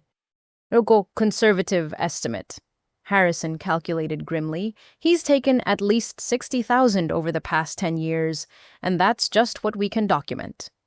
Grandma aged before our eyes with each revelation. Her faith in her eldest son had been absolute, and watching it crumble was like watching a building collapse in slow motion. But Harrison was gentle with her patient in a way that spoke of personal experience with family betrayal. On the third day, he brought something that changed everything. Jake's phone records obtained through a subpoena Harrison had expedited through professional connections. "Text messages," he explained, sliding printed pages across the table. "Your son wasn't as clever as he thought. Deleted from his phone doesn't mean gone forever." The messages read like a criminal conspiracy, because that's exactly what they were. From Jake to Tyler, November 28th. "Mom took the bait. Already talking about packing. This is gonna be easier than the veil job." From Tyler to Jake, November 29th. "How much do you think we can get?" "Warren says at least 15K. From Jake to Warren, December 1st. "Operation Cruise Control is a go. Mom's practically throwing money at us, like taking candy from a really trusting baby." I had to leave the room after reading that one. The casual cruelty, the mockery of her trust, the fact they'd named their deception like it was a game. Emma followed me to the kitchen, both of us needing space from the evidence of our family's monstrosity. "I knew Tyler could be cold," Emma said, gripping the counter. "But this, I married a stranger, a cruel, calculating stranger." When we returned, Harrison had uncovered worse. Group messages where my family discussed Grandma like a resource to be mined. Mom called her the golden goose and worried about killing it by taking too much at once. Dad counseled patience. Small, consistent withdrawals. Keep her happy enough to keep giving. They'd shared photos from previous vacations Grandma had unknowingly funded. Jake and Melissa in Hawaii toasting with champagne. "Thanks, Bank of Ruth," the caption read. Tyler and Emma in New York Broadway show tickets Grandma thought were anniversary gifts from Tyler to his wife. "Grandma's treat, she just doesn't know it," he'd messaged Jake. "I didn't know," Emma whispered, staring at the photo. "He told me he'd saved for months." The worst discovery came on day 4. Harrison had tracked down the supposed travel agent, Pete, from Mom's text about she'll never know what hit her. Pete turned out to be Mom's cousin, a small-time con artist with a record of elderly fraud in Arizona. "They brought in a professional," Harrison explained. "This wasn't just family taking advantage. This was organized crime targeting an elderly woman. Your mother-in-law conspired with a known criminal to defraud her." Grandma had been silent through most of the revelations, but this broke through her shock. Sharon brought a criminal into this, someone who does this to other mothers. "I'm afraid so, Ruth. Pete Colson has 3 convictions for elderly fraud. He likely coached them on how to maximize the take without raising suspicions." The final piece of the puzzle came when Harrison discovered the actual distribution of Grandma's $18,000. Through credit card records and bank statements he'd subpoenaed, he traced the money's path. 7 cruise tickets, $10, $500 first-class flights, $3,500 total spent on actual travel, $14,000. The remaining $4,000 divided among the conspirators. Dad kept $2,000 as the organizer. Mom got $1,000 for bringing in Cousin Pete. Jake and Tyler split the remaining $1,000 as their finder's fee. They gave themselves bonuses, I said, disgust making my voice thick. Bonuses for stealing from their mother. Harrison had one more bomb to drop. On the 5th day, he arrived with a USB drive and a grim expression. Security footage from the airport. My contact sent this over. You should see it, Ruth, though it won't be easy. We gathered around his laptop as he pulled up the footage. There was our family at Gate 42 filmed from multiple angles. The security cameras had captured everything. Their laughter before Grandma arrived, their coordinated movements to avoid her questions, their celebration after she left. The worst moment came after we'd walked away. The camera showed my family laughing, actually high-fiving each other. Mom pretended to cry, mocking Grandma's tears. Jake counted imaginary money. Dad raised his coffee cup, the lavender latte Grandma had bought him, in a toast. To Operation Cruise Control, his lips clearly formed, and to the gift that keeps on giving. They clinked their coffee cups together, the ones Grandma had personally driven 40 minutes each way to buy, and laughed like they just pulled off the heist of the century.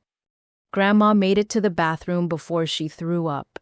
Emma and I held her hair, rubbed her back, whispered meaningless comforts, while her body rejected the visual evidence of her children's cruelty. When she finally emerged pale and shaking, Harrison was waiting with a glass of water and deep sympathy in his eyes. "I'm sorry you had to see that," he said quietly, "but you needed to know the full extent of their actions. This wasn't a momentary lapse in judgment. This was calculated, celebrated cruelty." "My boys," Grandma whispered. "My boys became monsters when I wasn't looking." "No," Harrison corrected gently. "They chose to become this. You didn't create it, enable it, or deserve it. They made choices, Ruth. Conscious, deliberate choices to hurt the woman who gave them life." That evening, after Harrison left with promises to file charges the next morning, we sat in Grandma's living room surrounded by evidence of betrayal. Bank statements, text messages, security footage, a paper trail of family transformed into predators. "You know what hurts most," Grandma said suddenly. "It's not even the money, it's that they were so gleeful about it. They enjoyed tricking me. My pain was their punchline." She picked up a family photo from the mantle, one from Jake's wedding, where everyone smiled around the happy couple. I look at these faces now and see strangers, worse than strangers.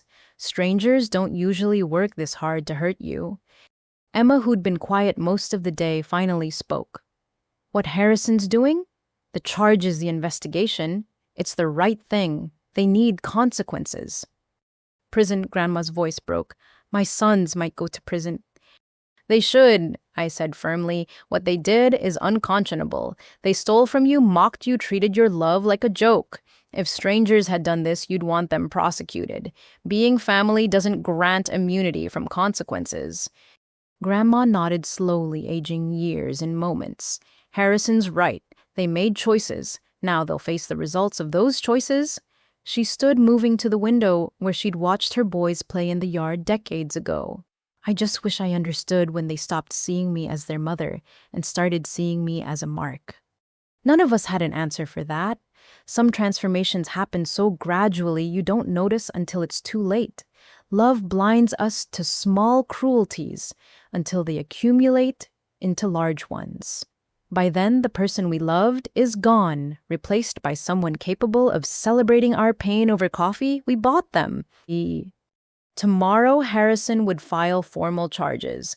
Tomorrow, the legal machinery would begin grinding toward justice. But tonight, we sat with a mother mourning sons who were still alive but lost to greed, and there was no justice that could heal that particular wound. The truth had been uncovered, documented, proven beyond doubt. My family were criminals who targeted their own mother with the calculation of professional con artists and the cruelty of strangers. Somehow, that truth didn't set anyone free. Day 5. Post-betrayal arrived with the kind of crisp Denver morning that usually made Grandma hum while making breakfast.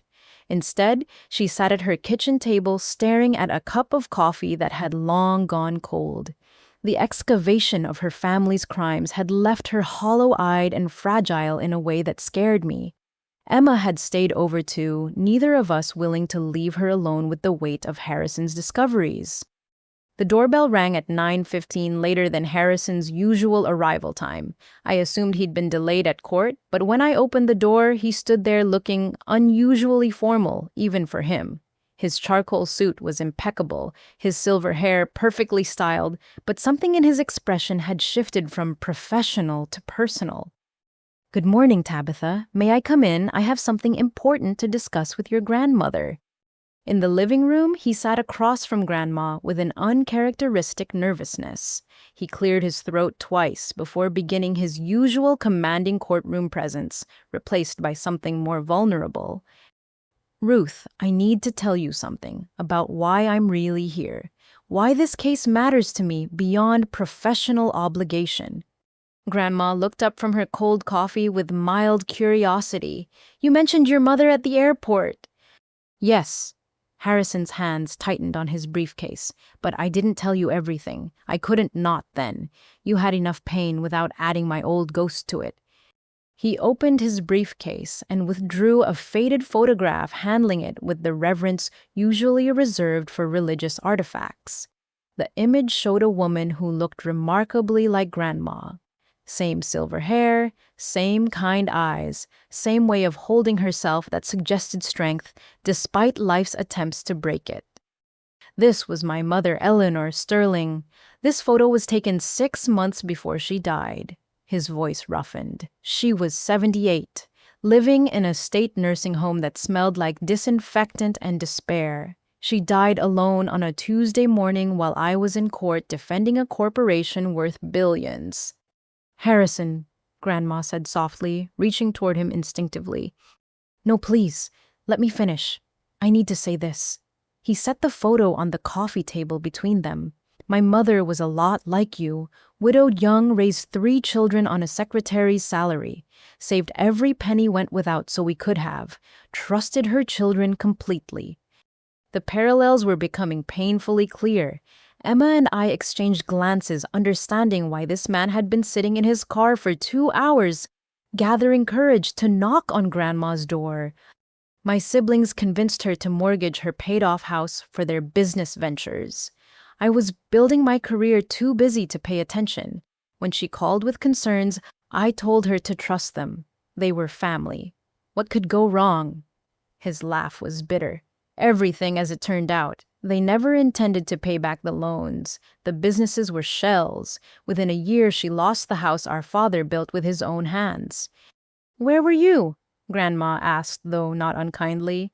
"Billing $400 an hour to defend companies that destroyed the environment. Too important to return her calls promptly. Too successful to notice my mother eating cat food to save money." His composure cracked. "She never told me how bad it was. Too proud, too afraid of being a burden.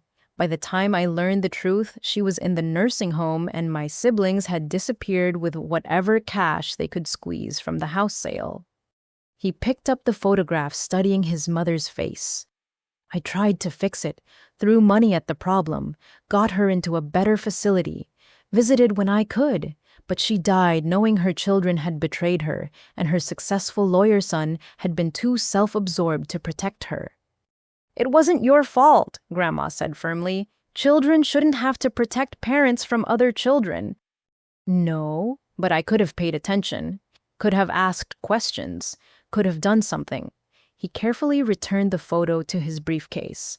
"I've carried this guilt for 15 years, Ruth. When I saw what happened at the airport, it was like watching my own failure play out again. But this time, I could act. This time, I could be the advocate my mother needed and never got." The room fell silent except for the ticking of Grandpa's clock. Harrison Sterling, corporate attorney with 40 years of courtroom victories, sat exposed in his grief and regret. His polished exterior had cracked to reveal a son still mourning his mother and his own failures. "Is that why you tracked me down?" Grandma asked. "For redemption?" Harrison considered the question with lawyer-like precision. "Initially, perhaps, but that's changed. Your strength, your dignity in the face of such cruelty. You remind me of her, yes, but you're also uniquely yourself. And you deserve justice, not because it might ease my old guilt, but because what they did was wrong." He straightened the professional mask, beginning to reassemble. "However, I need you to know my personal stake in this. If it makes you uncomfortable, I can refer you to another attorney. Several excellent ones owe me favors." "No," Grandma said immediately. "You stay. Someone who understands the pain might be exactly what I need." Harrison nodded, relief flickering across his features. Then he withdrew more papers from his briefcase, shifting back to business mode. "Speaking of justice, I've filed the initial paperwork. Criminal charges for elder abuse, fraud, and conspiracy. The district attorney is very interested, especially given the text message evidence." "How long before they know?" Grandma asked. "They'll be served when they return. Agents will be waiting at the airport." He paused. "Are you prepared for that? Seeing your sons arrested?" Grandma's jaw tightened. "They high-fived Harrison. After destroying me, they high-fived like they'd won a game. So, yes, I'm prepared." The morning progressed with legal strategies and documentation review. But something had shifted with Harrison's confession. He was no longer just Grandma's attorney, but a fellow traveler on the bitter road of family betrayal. When he mentioned his mother, Grandma would touch his hand briefly. When she struggled with a particularly painful document, he'd share another memory of Eleanor Sterling. Around 11, Harrison made an unexpected suggestion. "Ruth, have you considered changing your locks? They have keys, and given what we've uncovered about their past behavior." "I've been meaning to," Grandma admitted, "but I don't even know where to start." "I know someone, former client, excellent locksmith. He could be here this afternoon." By 2 o'clock, Charlie the locksmith was replacing every lock in the house. Harrison supervised with the intensity of someone securing a fortress. As Charlie worked, Harrison told Grandma more about his mother. She loved mystery novels, too. Agatha Christie was her favorite. She'd figured out the killer by page 50 every time. He smiled at the memory. The nursing home library was pathetic. I kept meaning to bring her books, but life got in the way. Grandma finished gently. "It does that." "Your grandmother is remarkable," Harrison told me quietly, while Grandma showed Charlie the garage locks. "My mother would have liked her. They could have solved mysteries together." That evening, after Charlie left with assurances that the house was now tighter than Fort Knox, Harrison made another unexpected move. He pulled out his personal checkbook. Ruth, I want to give you this," he wrote rapidly, tearing out the check before she could protest. $20,000, more than they took, enough to take a real vacation if you want." Grandma stared at the check. "Harrison, I can't accept this. It's not charity, it's justice. The legal system will eventually restore your money, but that takes time. This is immediate." "But why would you—" "Because my mother ate cat food while I had millions in the bank. Because I failed her but won't fail you. Because someone should give instead of take." His voice was fierce. "Please, let me do this one thing right." Grandma studied him for a long moment, this successful man haunted by old failures. Then she did something unexpected. She tore up the check. "I don't need your money, Harrison, but I'd like your friendship. If you want to honor your mother, do it by being present, not by writing checks. She would have valued your time more than your money." Harrison's eyes filled with tears he'd probably been holding back for 15 years. Eleanor would have said the same thing. She always did prefer presence to presence. "Then, be present," Grandma said simply. "Have dinner with us. Tell me about Eleanor, not the tragedy, but the woman. What made her laugh? What did she cook? What songs did she hum while doing dishes?" For the first time since arriving, Harrison truly smiled. She made the worst meatloaf in Pennsylvania, dry as dust, but every Sunday there it was. We pretended to love it because she was so proud of the recipe. Grandpa's pot roast was like shoe leather, Grandma confided. 43 years I choked down that pot roast with a smile. Love makes you do strange things. They laughed together, two children of the Depression era finding humor in hardship. Emma and I prepared dinner while they traded stories. Harrison's phone rang repeatedly, important clients, urgent matters. But he ignored every call. For perhaps the first time in decades, he was fully present. As we ate Grandma's famous chicken and dumplings, Harrison relaxed enough to share happier memories. His mother teaching him to dance in their tiny kitchen. The year she saved coins to buy him a briefcase for law school. Her pride when he passed the bar, even though his success would eventually take him away from her. She kept every newspaper clipping about my cases, he said. I found boxes of them after she died, even the ones where I was clearly defending the wrong side. Parents do that, Grandma said. We collect evidence of our children's lives like archaeologists, trying to understand who they became. She paused, though I suppose some discoveries are better left unmade. After dinner, Harrison helped clear the table billionaire attorney, carrying plates like any other dinner guest. At the door, he paused. Ruth, what you said about friendship instead of money, did you mean it? I don't say things I don't mean. At my age, there's no time for polite fiction. Then I'd like to take you to dinner tomorrow, somewhere nice, not as your attorney, but as a friend who understands what it's like to lose family while they're still breathing. Grandma considered this. On one condition, you tell me about Eleanor's happiness, not just her heartbreak. I want to know the woman who raised such a determined son, even if he lost his way for a while. Deal, Harrison agreed. And perhaps you'll tell me about raising boys who once brought you dandelions before they learned to see you as an ATM. After he left, Grandma sat quietly for a long time. Strange how tragedy introduces you to the exact people you need, she finally said. I lost 4 family members, but gained 3 friends. She looked at Emma and me. 4, counting Harrison. That's almost an even trade. It wasn't, not really. Nothing could even the scales of such betrayal. But watching Grandma and Harrison recognize themselves in each other's pain, seeing them build something like friendship from the ruins of family failure, I thought maybe the scales didn't need to be perfectly balanced. Maybe it was enough to find people who understood the weight you carried and were willing to help you bear it. Tomorrow would bring more legal proceedings, more evidence of cruelty. But tonight, Grandma had shared her table with someone who knew that the deepest wounds came from those who should love you most. And somehow, that made the wounds hurt a little less. The unexpected visitor had become an unexpected friend.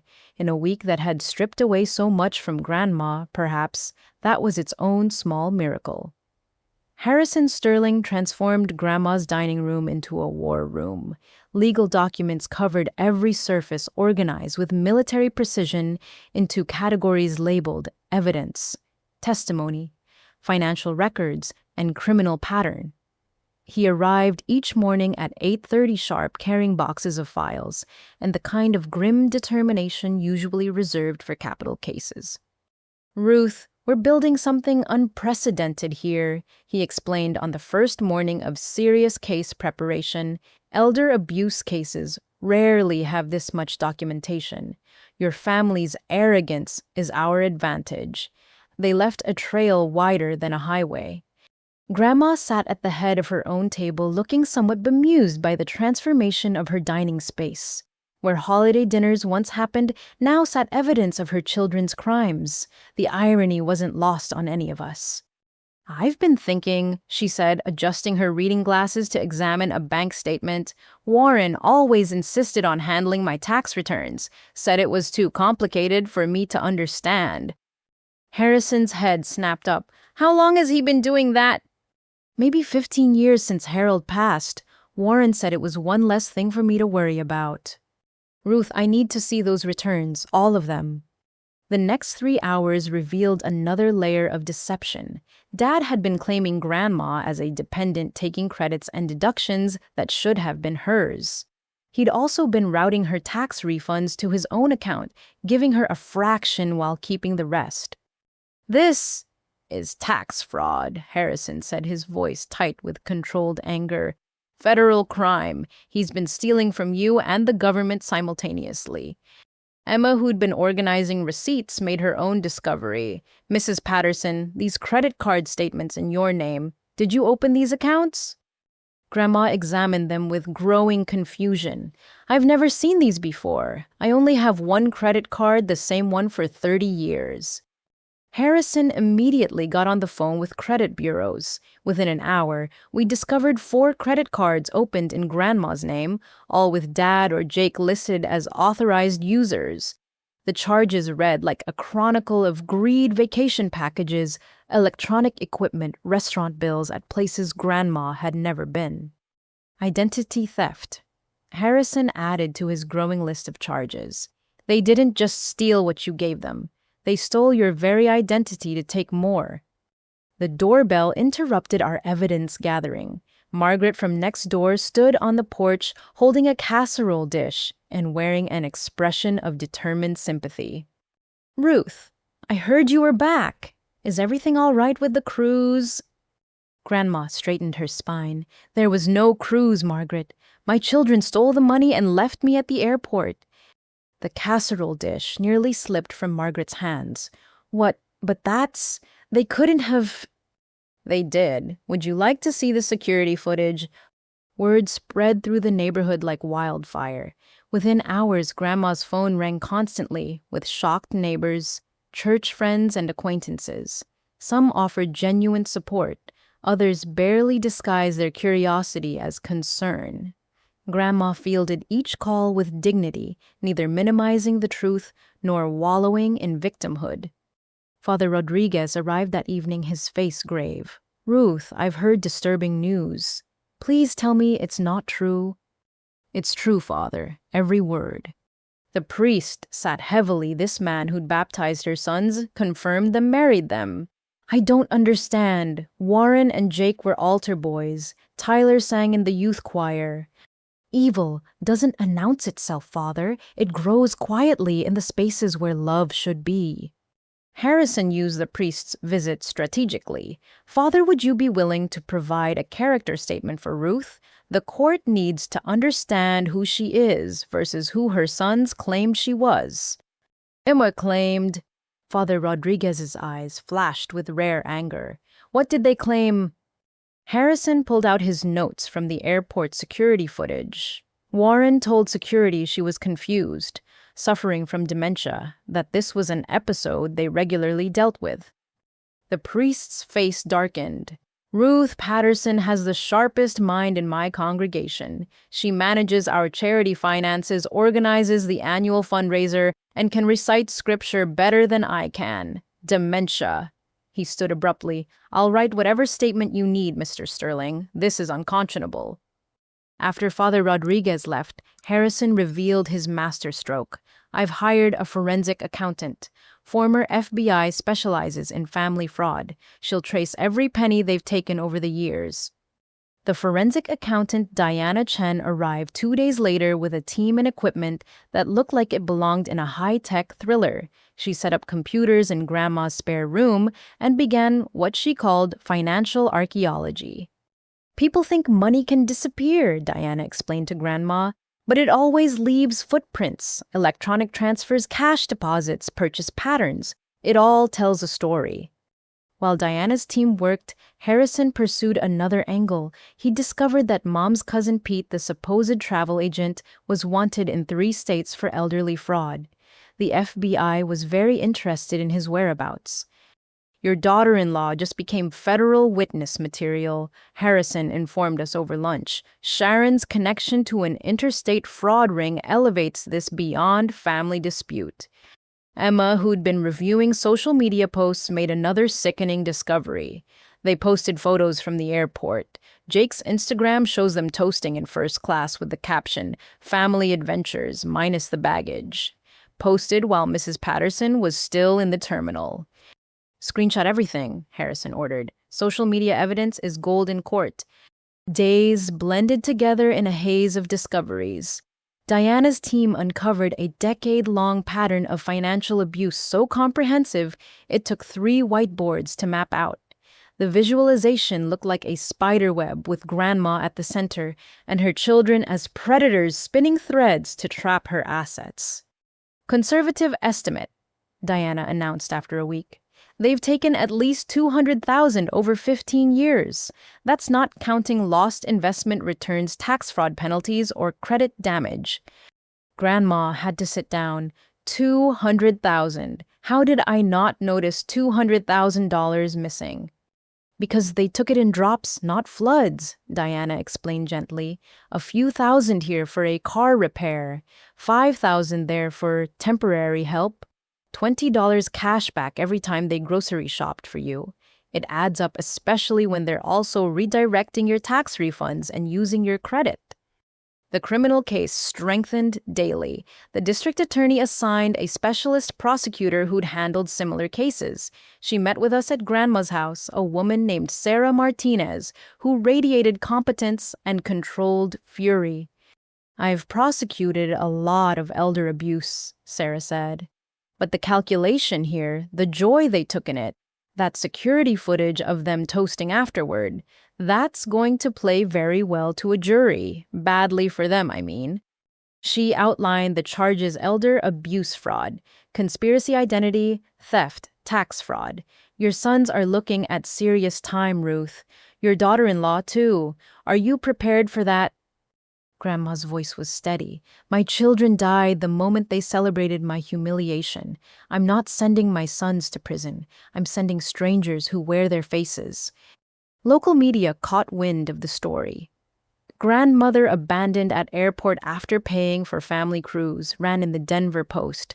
The accompanying photo, Grandma in her cheerful red sweater at the airport captured by a fellow traveler, went viral. Offers of support poured in from strangers, horrified by the betrayal. Harrison fielded media requests with practiced ease. "Mrs. Patterson's story needs to be told. Elder abuse thrives in silence and shame. By speaking out, she's protecting others." A week before my family was due to return, we had our smoking gun. Diana discovered a shared document on Jake's cloud storage backed up automatically and forgotten. It was titled Operation Cruise Control, Maximizing the Take. The document was a detailed plan for extracting money from Grandma over the holidays. It included psychological manipulation tactics, mentioned grandchildren to increase emotional investment, timing strategies, ask after her afternoon tea when she's most relaxed, and contingency plans. If she hesitates, Tyler mentions his marriage troubles. "They studied her," Emma said, reading with growing nausea, "like she was a mark in a con game. They knew her routines, her soft spots, her weaknesses."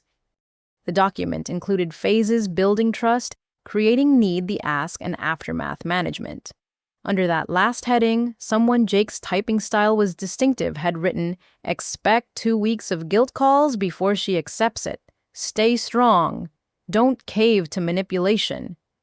"They thought I'd try to manipulate them," Grandma said wonderingly. "After they stole from me, they expected I'd be the manipulative one." Harrison made copies for every legal authority involved. This document alone guarantees convictions. Premeditation, conspiracy, clear intent to defraud. It's a prosecutor's dream. 3 days before the family's return, Harrison arranged a meeting with airport security. They would be arrested at the gate, in the same spot where they'd abandoned Grandma. There was poetry in that justice. "I want to be there," Grandma announced. "Ruth, that's not advisable," Harrison cautioned. "It could be traumatic." "More traumatic than being left like trash. No, I want to see their faces when they realize the game is over." Emma and I exchanged glances. There was steel in Grandma's voice we'd never heard before. The sweet grandmother who baked cookies and saved wrapping paper had evolved into someone harder forged by betrayal into an instrument of justice. "We'll all be there," I decided. "Harrison, Emma, and me. You won't face them alone." "I haven't been alone since you refused to board that plane," Grandma said softly. "That's the irony, isn't it? They left me to isolation, but I've never been less alone."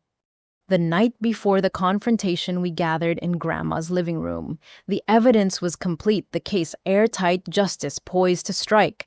But Grandma seemed contemplative rather than triumphant.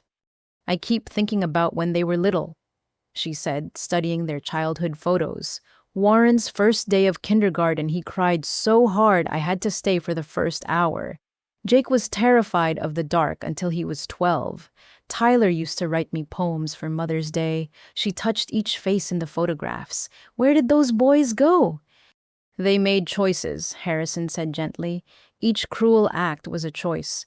Each lie was a choice. Each time they took your money, knowing they'd never repay it, all choices."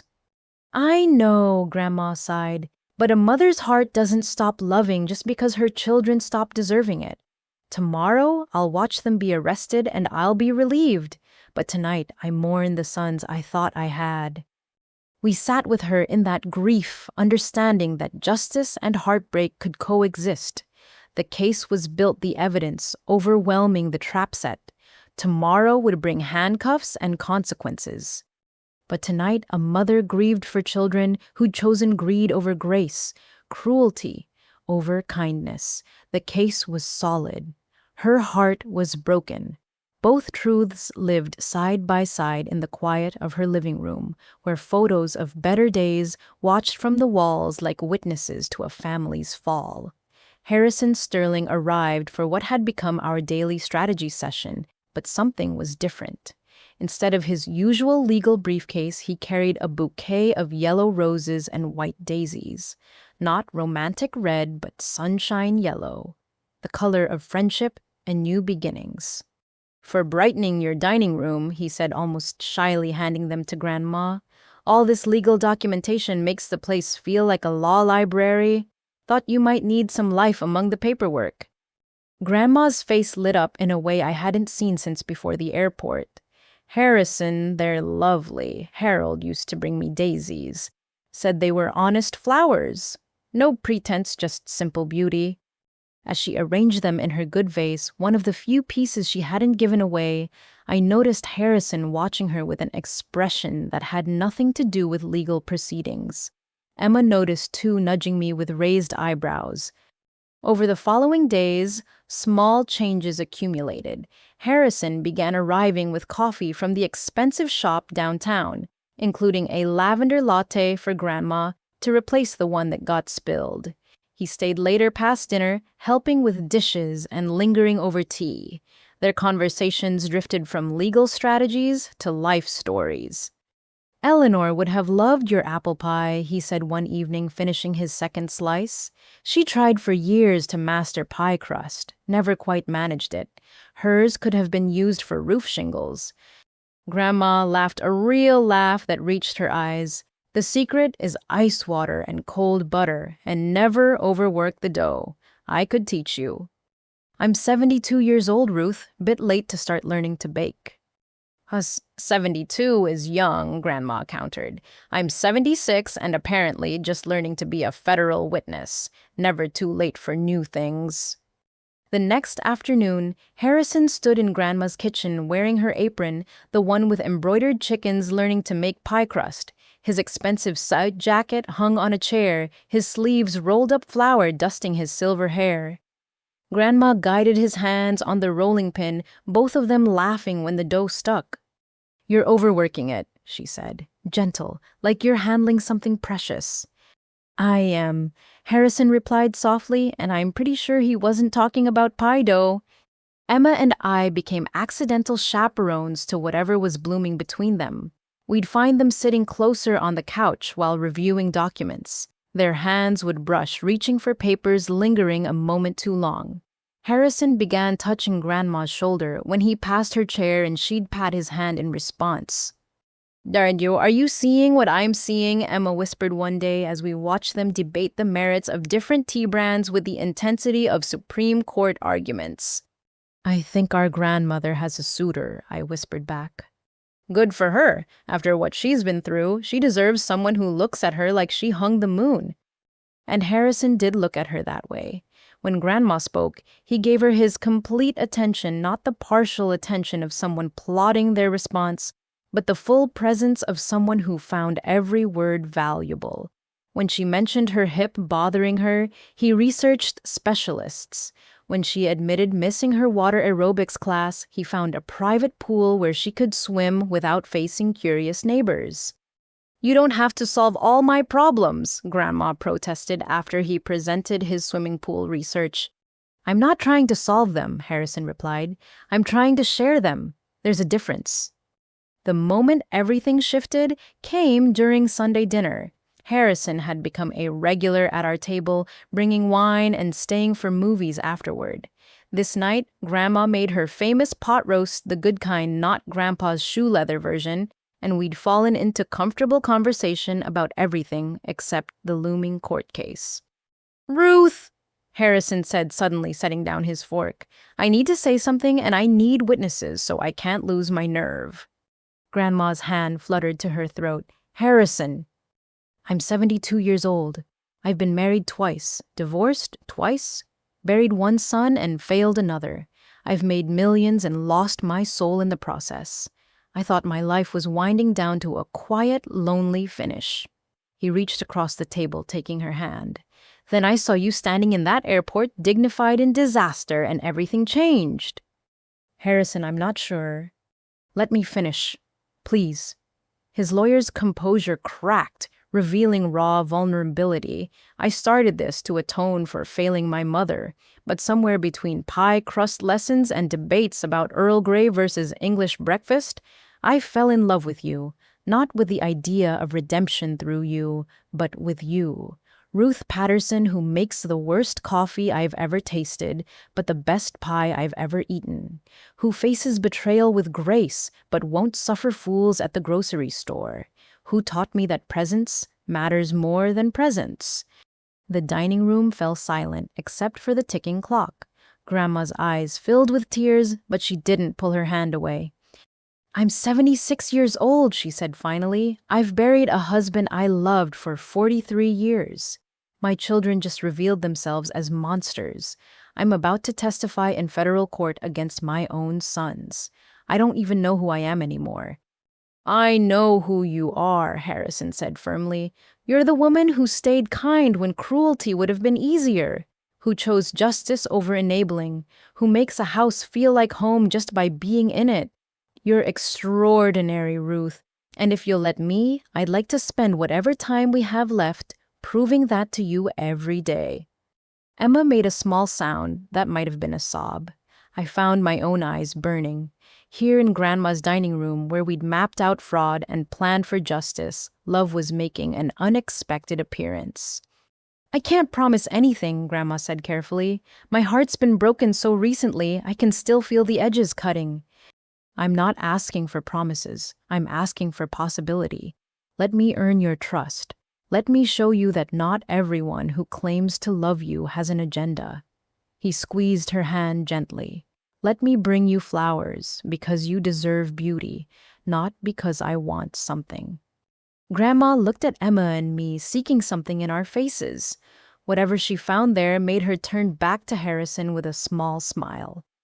All right, possibility, but we take this slow. I'm too old for rushing and too wounded for games. Slow is perfect, Harrison agreed. I've rushed through 2 marriages. Maybe slow is what I've been missing. After dinner, they sat together on the porch swing Grandpa had hung 30 years ago. Emma and I did dishes, giving them privacy, but sneaking glances through the kitchen window. They weren't touching, just talking quietly, while the swing creaked in familiar rhythm. But something had shifted in the space between them, possibility taking root, like Grandma's carefully tended roses. Think it's weird, Emma asked, finding love at their age, after everything. I think it's perfect, I replied. They understand loss. They've both been betrayed by people who should have loved them. Maybe that shared pain makes the possibility of new love even more precious. Over the next week, Harrison courted Grandma with the determination of a man who understood time's value. He brought her books by her favorite mystery authors. He fixed the squeaky hinge on her garden gate without being asked. He learned how she took her tea 1 sugar, no milk, and remembered that she preferred morning appointments to afternoon ones. He listens, Grandma told me one evening, wonder in her voice. Really listens. Harold loved me, but after 40 years he'd stopped hearing me. Harrison acts like every word I say matters. That's because they do matter to him. She blushed like a schoolgirl. At my age, imagine. The day before my family's return, Harrison took Grandma to Denver Botanic Gardens. She came home with dirt under her fingernails and joy in her eyes, carrying a small potted orchid. He remembered I mentioned missing my orchids, the ones that died when Harold got sick and I forgot to water them. She touched the delicate purple blooms. He said beauty can bloom again, even after devastating winters. Subtle, I teased. About as subtle as a lawyer in love, she agreed. But I don't mind. After Warren's manipulations and Jake's schemes, there's something wonderful about honest, obvious affection. That night, Harrison kissed her goodbye at the door. Just a gentle press of lips to her cheek. But Grandma touched the spot afterward like a teenager. Emma and I pretended not to watch from the living room window. Tomorrow they come back, Grandma said, reality intruding on the romantic interlude. Tomorrow, I watch my sons get arrested. Tomorrow you get justice, I corrected. But tonight, you got kissed by a man who sees your worth. Focus on that. She smiled, still touching her cheek. He wants to take me to dinner next week. Somewhere fancy. I told him I don't need fancy, but he said I deserve it. You do deserve it. Fancy dinners and orchid plants and men who learn to make pie crust just to spend time with you. Grandma headed to bed, cradling her orchid like a precious gift. At the doorway, she paused. I thought this week would be about endings. My family ending, my trust ending. Instead, something's beginning. She looked at us with eyes that held pain and hope in equal measure. Is it wrong to be happy when tomorrow I'm sending my children to jail? It's not wrong to let light in through the cracks they left in your heart, Emma said softly. That's not betrayal. That's survival. After Grandma went to bed, Harrison texted me, "Thank you for trusting me with her. I promise to be worthy of that trust." I believed him. In a week that had revealed the worst of family, Harrison Sterling had shown the best of humanity. He'd taken his old guilt and transformed it into new love. He'd seen Grandma not as a victim to be saved, but as a woman to be cherished. Tomorrow would bring justice and pain in equal measure, but tonight, possibility bloomed like orchids in winter, proof that love could find you at any age, especially when you'd given up looking for it. Harrison Sterling had walked into our lives seeking redemption and found romance instead. And Grandma, betrayed by blood, had discovered that chosen family sometimes came in the form of a 72-year-old attorney who brought sunshine flowers and kissed like hope itself. The Denver Post ran the story on page 1, "Local Family Charge an Elaborate Elder Fraud Scheme." The accompanying photo showed Grandma in her red sweater at the airport looking small and abandoned. Within hours, the story went national. CNN picked it up. Fox News ran a segment. The headline on social media read, "They convinced Grandma to pay for vacation, then left her behind." Harrison fielded the media requests with strategic precision. "This isn't just about one family," he told reporters. "Elder abuse is an epidemic. Ruth Patterson's courage in pressing charges might save countless others from similar betrayal." The district attorney's office, sensing the public attention, assigned their best prosecutor. Sarah Martinez prepared for the case like she was taking down a crime syndicate, which in a way she was. The charges were serious: elder abuse fraud, over $100,000 conspiracy, identity theft, and tax fraud. Federal charges were pending based on the interstate nature of Cousin Pete's involvement. "Your sons are looking at 5 to 15 years, Sarah told Grandma during our final pre-arrest meeting. "Your daughter-in-law faces 3 to 7. These are serious felonies." Grandma's hands trembled slightly as she held her teacup. "Will they get bail?" "Given the flight risk and the amount stolen unlikely, the judge will probably remand them until trial." The weight of that settled over us. Tomorrow her sons would go from a Caribbean cruise to jail cells. The whiplash of consequences would be severe. "Good," Grandma said, finally, steel in her voice. "Maybe time in a cell will teach them what my love couldn't, that actions have consequences." The call came at 7:15 the next morning. My family's flight had landed. Airport security was in position. Harrison had arranged for us to watch from a security office overlooking the gate area. Grandma dressed carefully for the occasion. Not the red sweater of abandonment, but a dignified black suit she'd worn to Grandpa's funeral. "Are you ready for this?" Harrison asked, holding her hand as we walked through the airport. "I've been ready since they high-fived over my broken heart." We settled into the security office, watching monitors that showed Gate 42 from multiple angles. The same gate where Grandma had been betrayed. The poetry of justice wasn't lost on anyone. At 7:43 they appeared, tanned, relaxed, pulling expensive luggage they'd bought with Grandma's money. Dad led the way, phone pressed to his ear, probably already back to business. Mom followed, complaining about something to Jake. Tyler dragged behind, noticeably without Emma. They never saw it coming. FBI agents emerged from multiple directions, badges, visible movements coordinated. Dad's phone clattered to the floor as handcuffs clicked around his wrists. Mom shrieked a sound that echoed through the terminal. Jake tried to run, before being tackled by an agent who looked like he'd played college football. "Warren Patterson, you're under arrest for elder abuse, fraud, and conspiracy. You have the right to remain silent." The Miranda rights echoed through the gate area. Passengers stopped to stare, many recording on their phones. Within minutes, it would be viral. The family who'd abandoned Grandma being arrested at the scene of their crime. "Sharon Patterson, you're under arrest." "Jacob Patterson, you're under arrest." "Tyler Patterson, you're under arrest." Melissa, Jake's wife, hadn't been charged. Insufficient evidence of direct involvement. She stood frozen as her husband was led away, her perfect vacation tan clashing with her horror-stricken expression. On the monitor, I could see Dad's face clearly. The moment of recognition when he spotted the news cameras. The calculation as he realized how this looked. Wealthy family arrested for stealing from elderly mother. His salesman's mask finally completely shattered. "Ma'am," one of the FBI agents said through the speaker addressing Grandma, "would you like to make a statement to them?" Grandma stood at approaching the microphone. For a long moment, she just looked at her sons on the monitors. When she spoke, her voice was steady and clear. "I loved you more than life itself. I would have given you anything you asked for.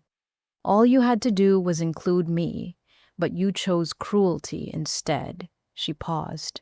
"I hope you use your time in jail to find the sons I lost somewhere along the way. The ones who brought me dandelions. Remember them? They were worth loving." She stepped back from the microphone, tears streaming but head high. On the monitors, Tyler was sobbing. Jake had gone pale beneath his tan.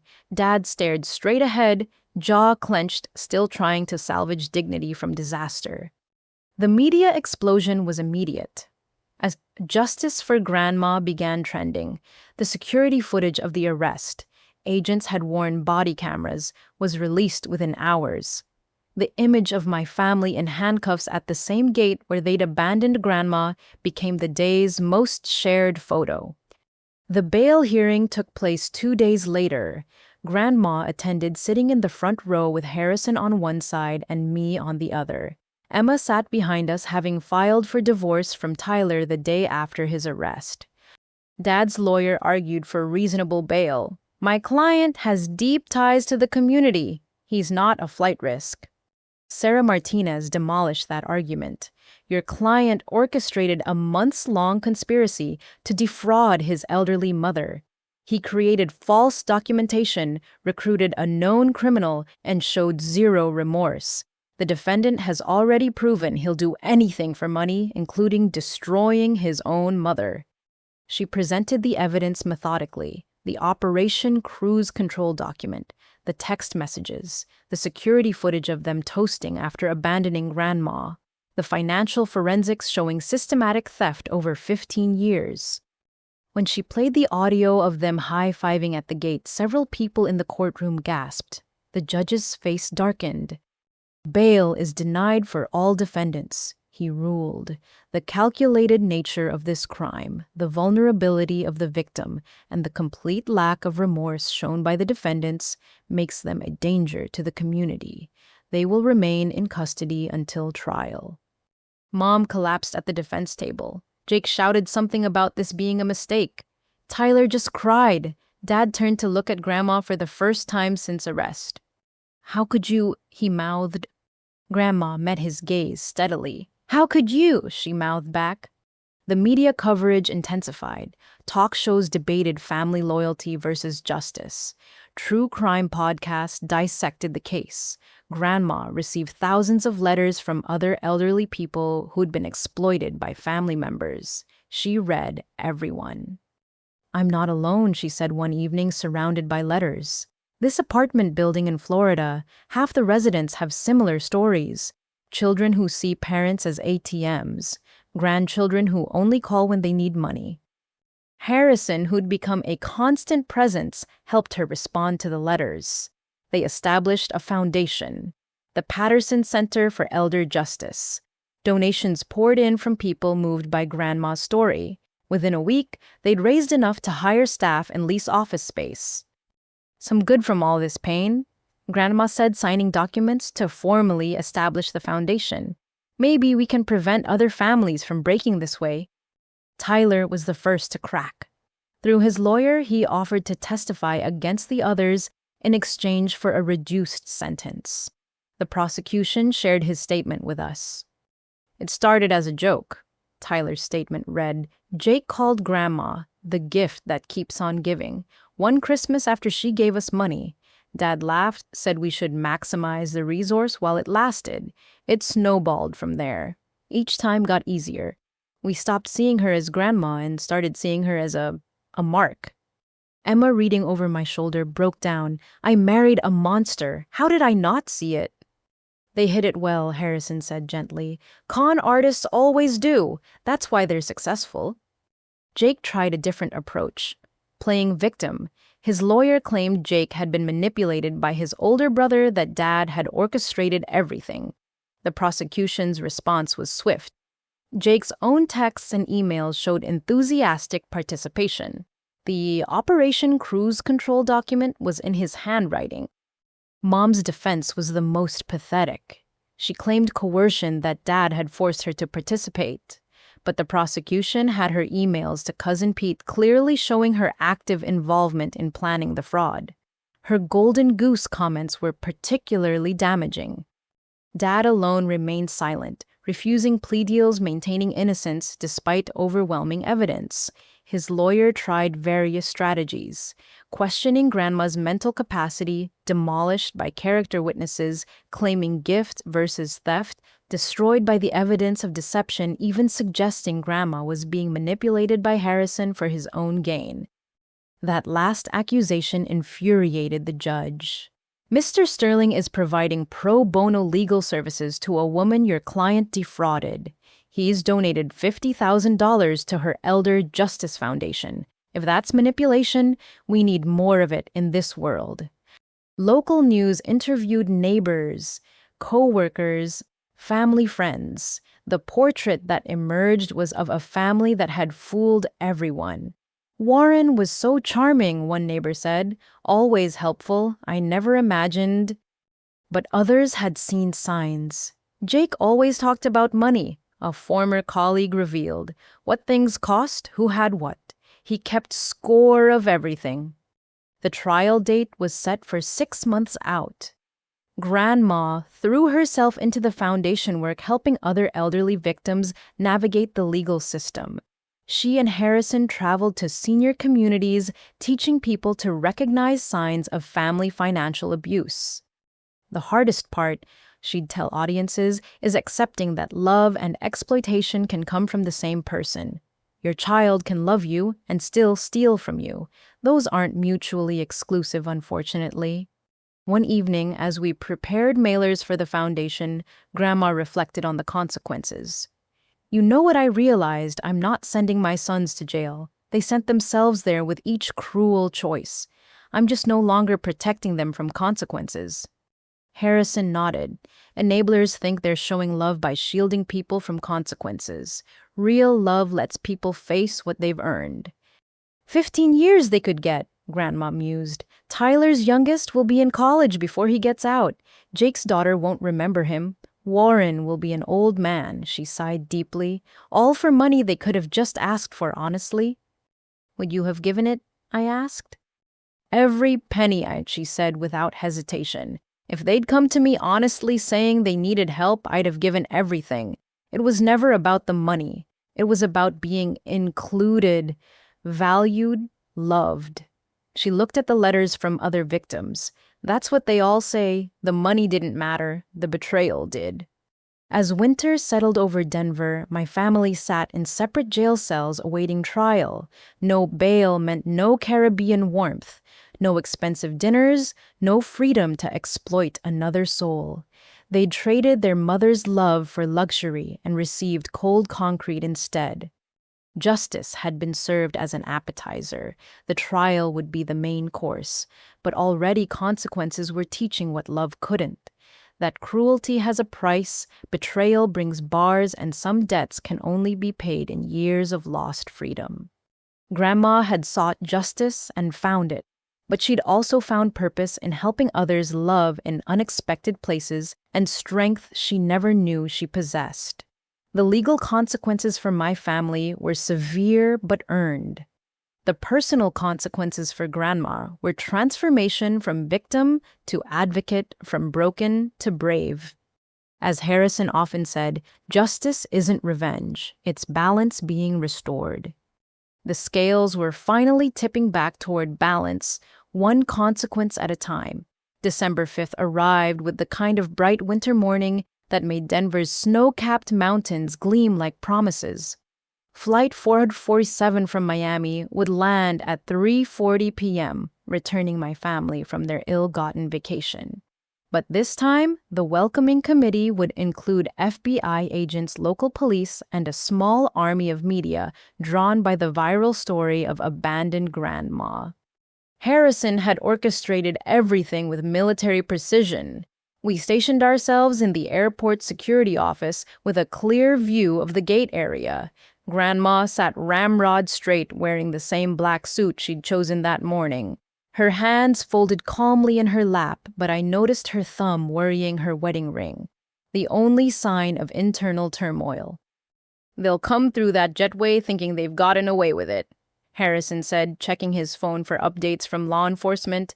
The arrest team is in position. Media is cordoned off but has clear sight lines. Everything is ready. Emma sat beside me, divorce papers in her purse hands, shaking slightly. I still can't believe Tyler did this, that he was capable of such cruelty. People surprise you, Grandma said quietly, sometimes in wonderful ways, often in terrible ones. Sarah Martinez, the prosecutor, entered the security office at 3:20.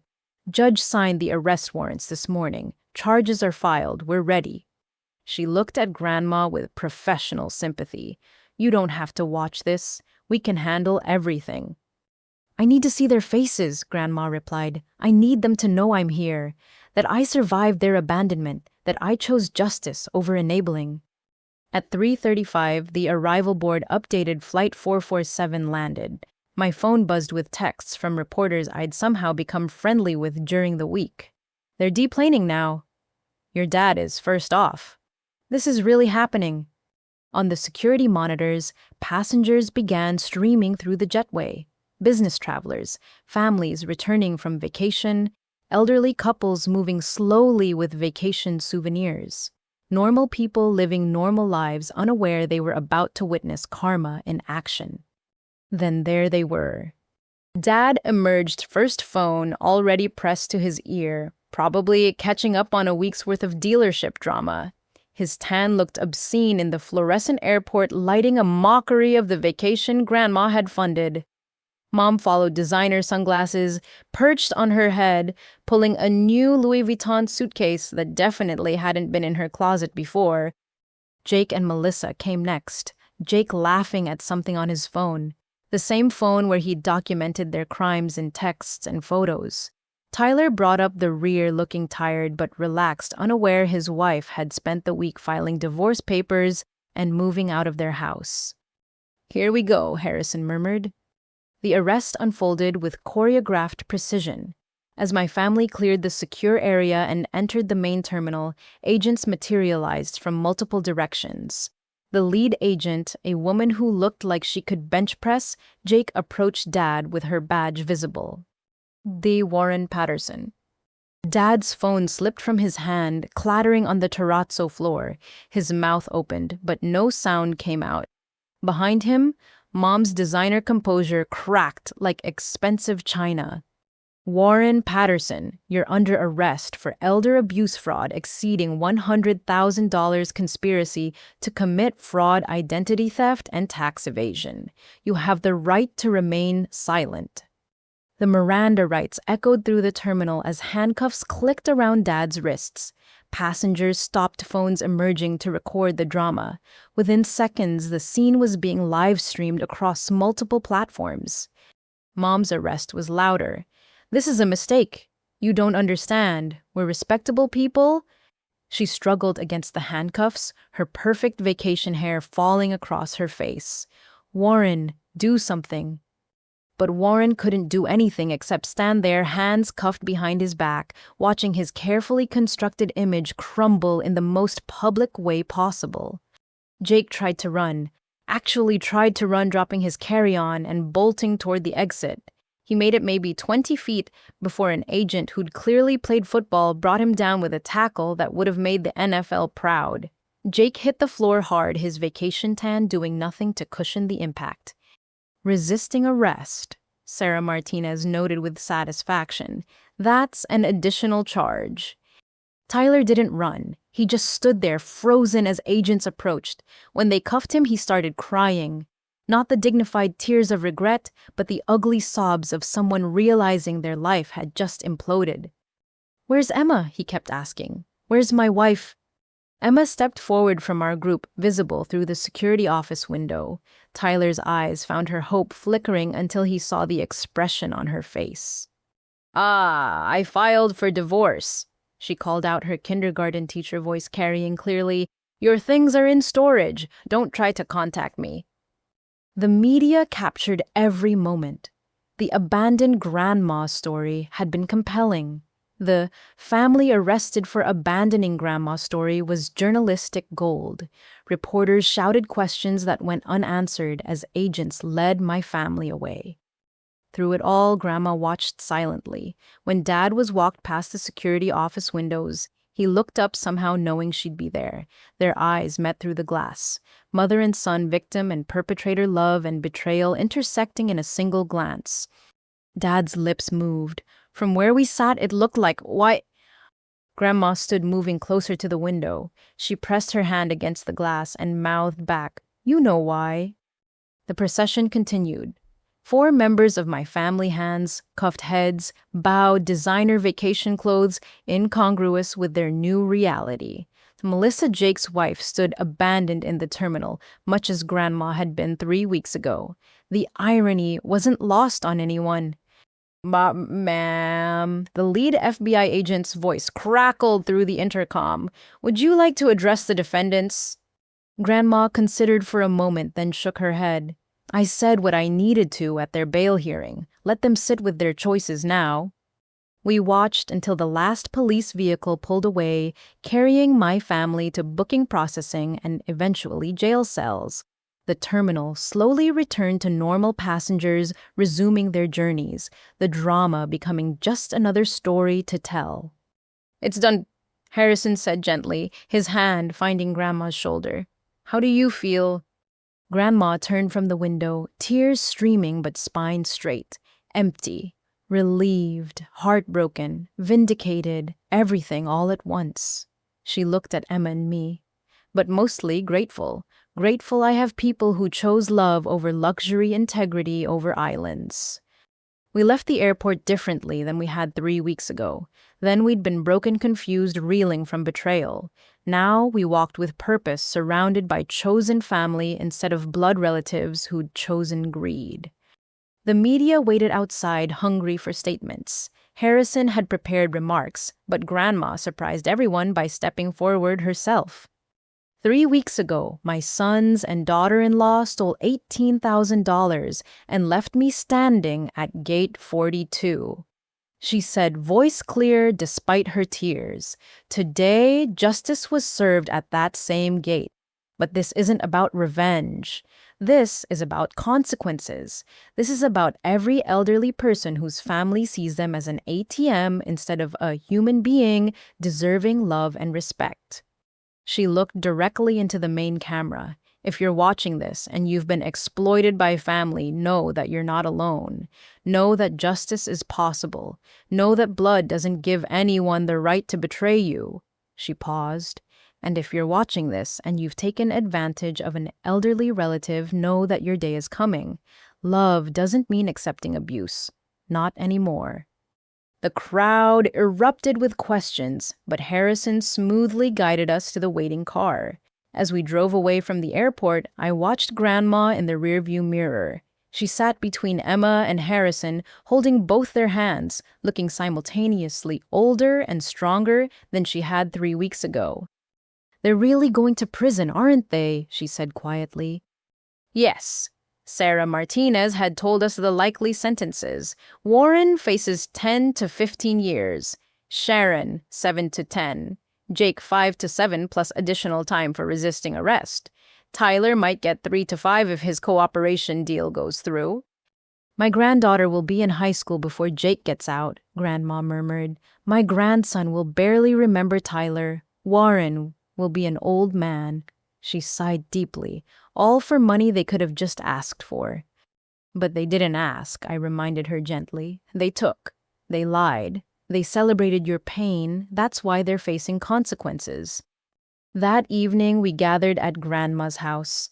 The dining table that had held evidence of crimes now bore a simple dinner. Harrison had cooked, surprisingly well for a man who'd just learned to make pie crust. Emma had brought wine. I'd made Grandma's favorite chocolate cake. "To justice," Harrison raised his glass. "To chosen family," Emma added. "To Grandma," I said, "who showed us all what courage looks like." Grandma raised her own glass, looking at each of us. "To new beginnings. To love that doesn't manipulate. To the family you choose being stronger than the family you're born into." We clinked glasses as across town my birth family sat in separate cells, contemplating how a Caribbean vacation had become a prison sentence. They'd returned expecting life to continue as normal. Instead, they'd found handcuffs where hugs should have been consequences, where they'd expected compliance. The return they'd planned, tanned and triumphant, had become a perp walk that would play on news channels for days. The money they'd stolen would be repaid through restitution. The trust they'd shattered could never be restored. The mother they'd mocked had found justice, love, and purpose in their absence. As Grandma often said in her speeches to senior groups, when someone shows you who they are, believe them, then show them who you are. I am Ruth Patterson. I am not a victim. I am not an ATM. I am a mother who loved enough to let her children face the consequences they earned.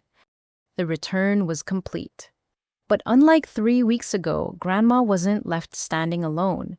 She was surrounded by people who valued her beyond any price, who'd chosen her over paradise, who'd helped her transform betrayal into purpose.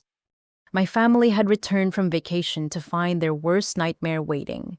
Grandma had returned from heartbreak to find her life just beginning. Sometimes justice looks like handcuffs. Sometimes it looks like an elderly woman finally understanding her own worth. That night, it looked like both.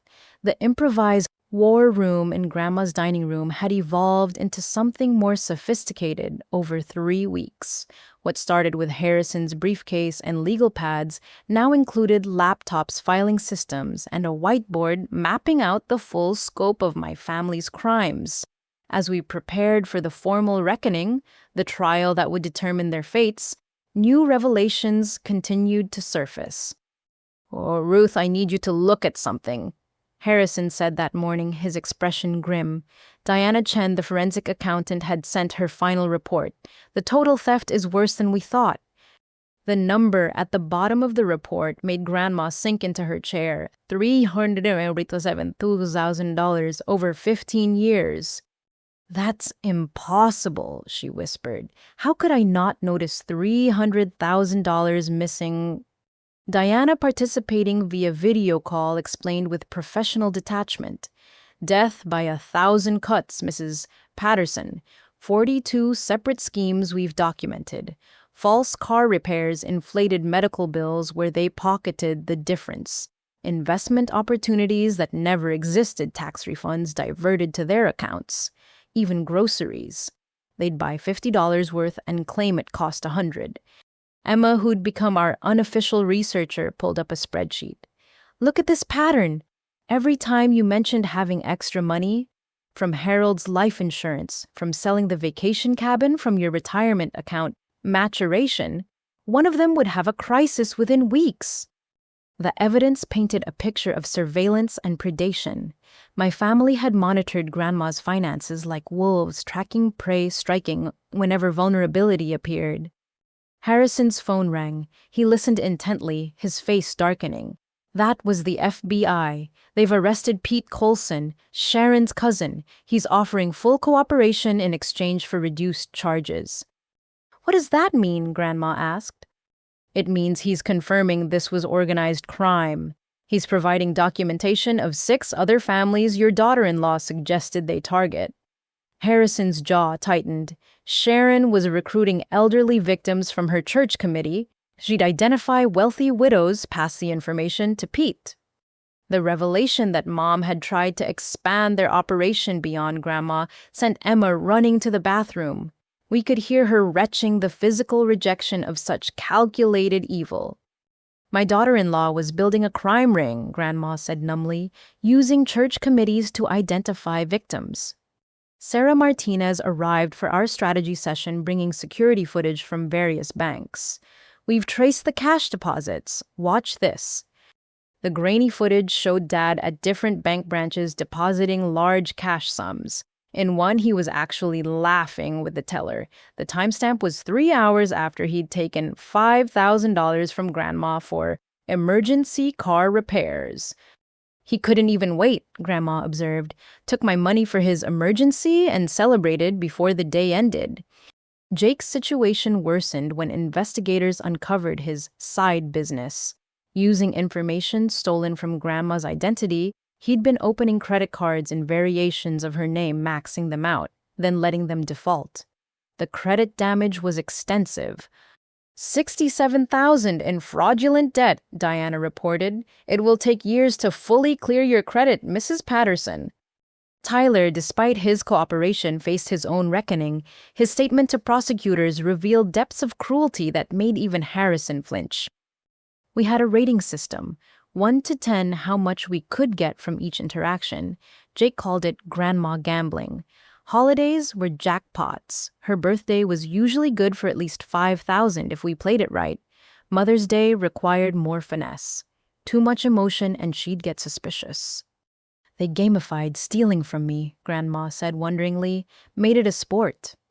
The investigation revealed that Melissa, Jake's wife, had been more involved than initially thought.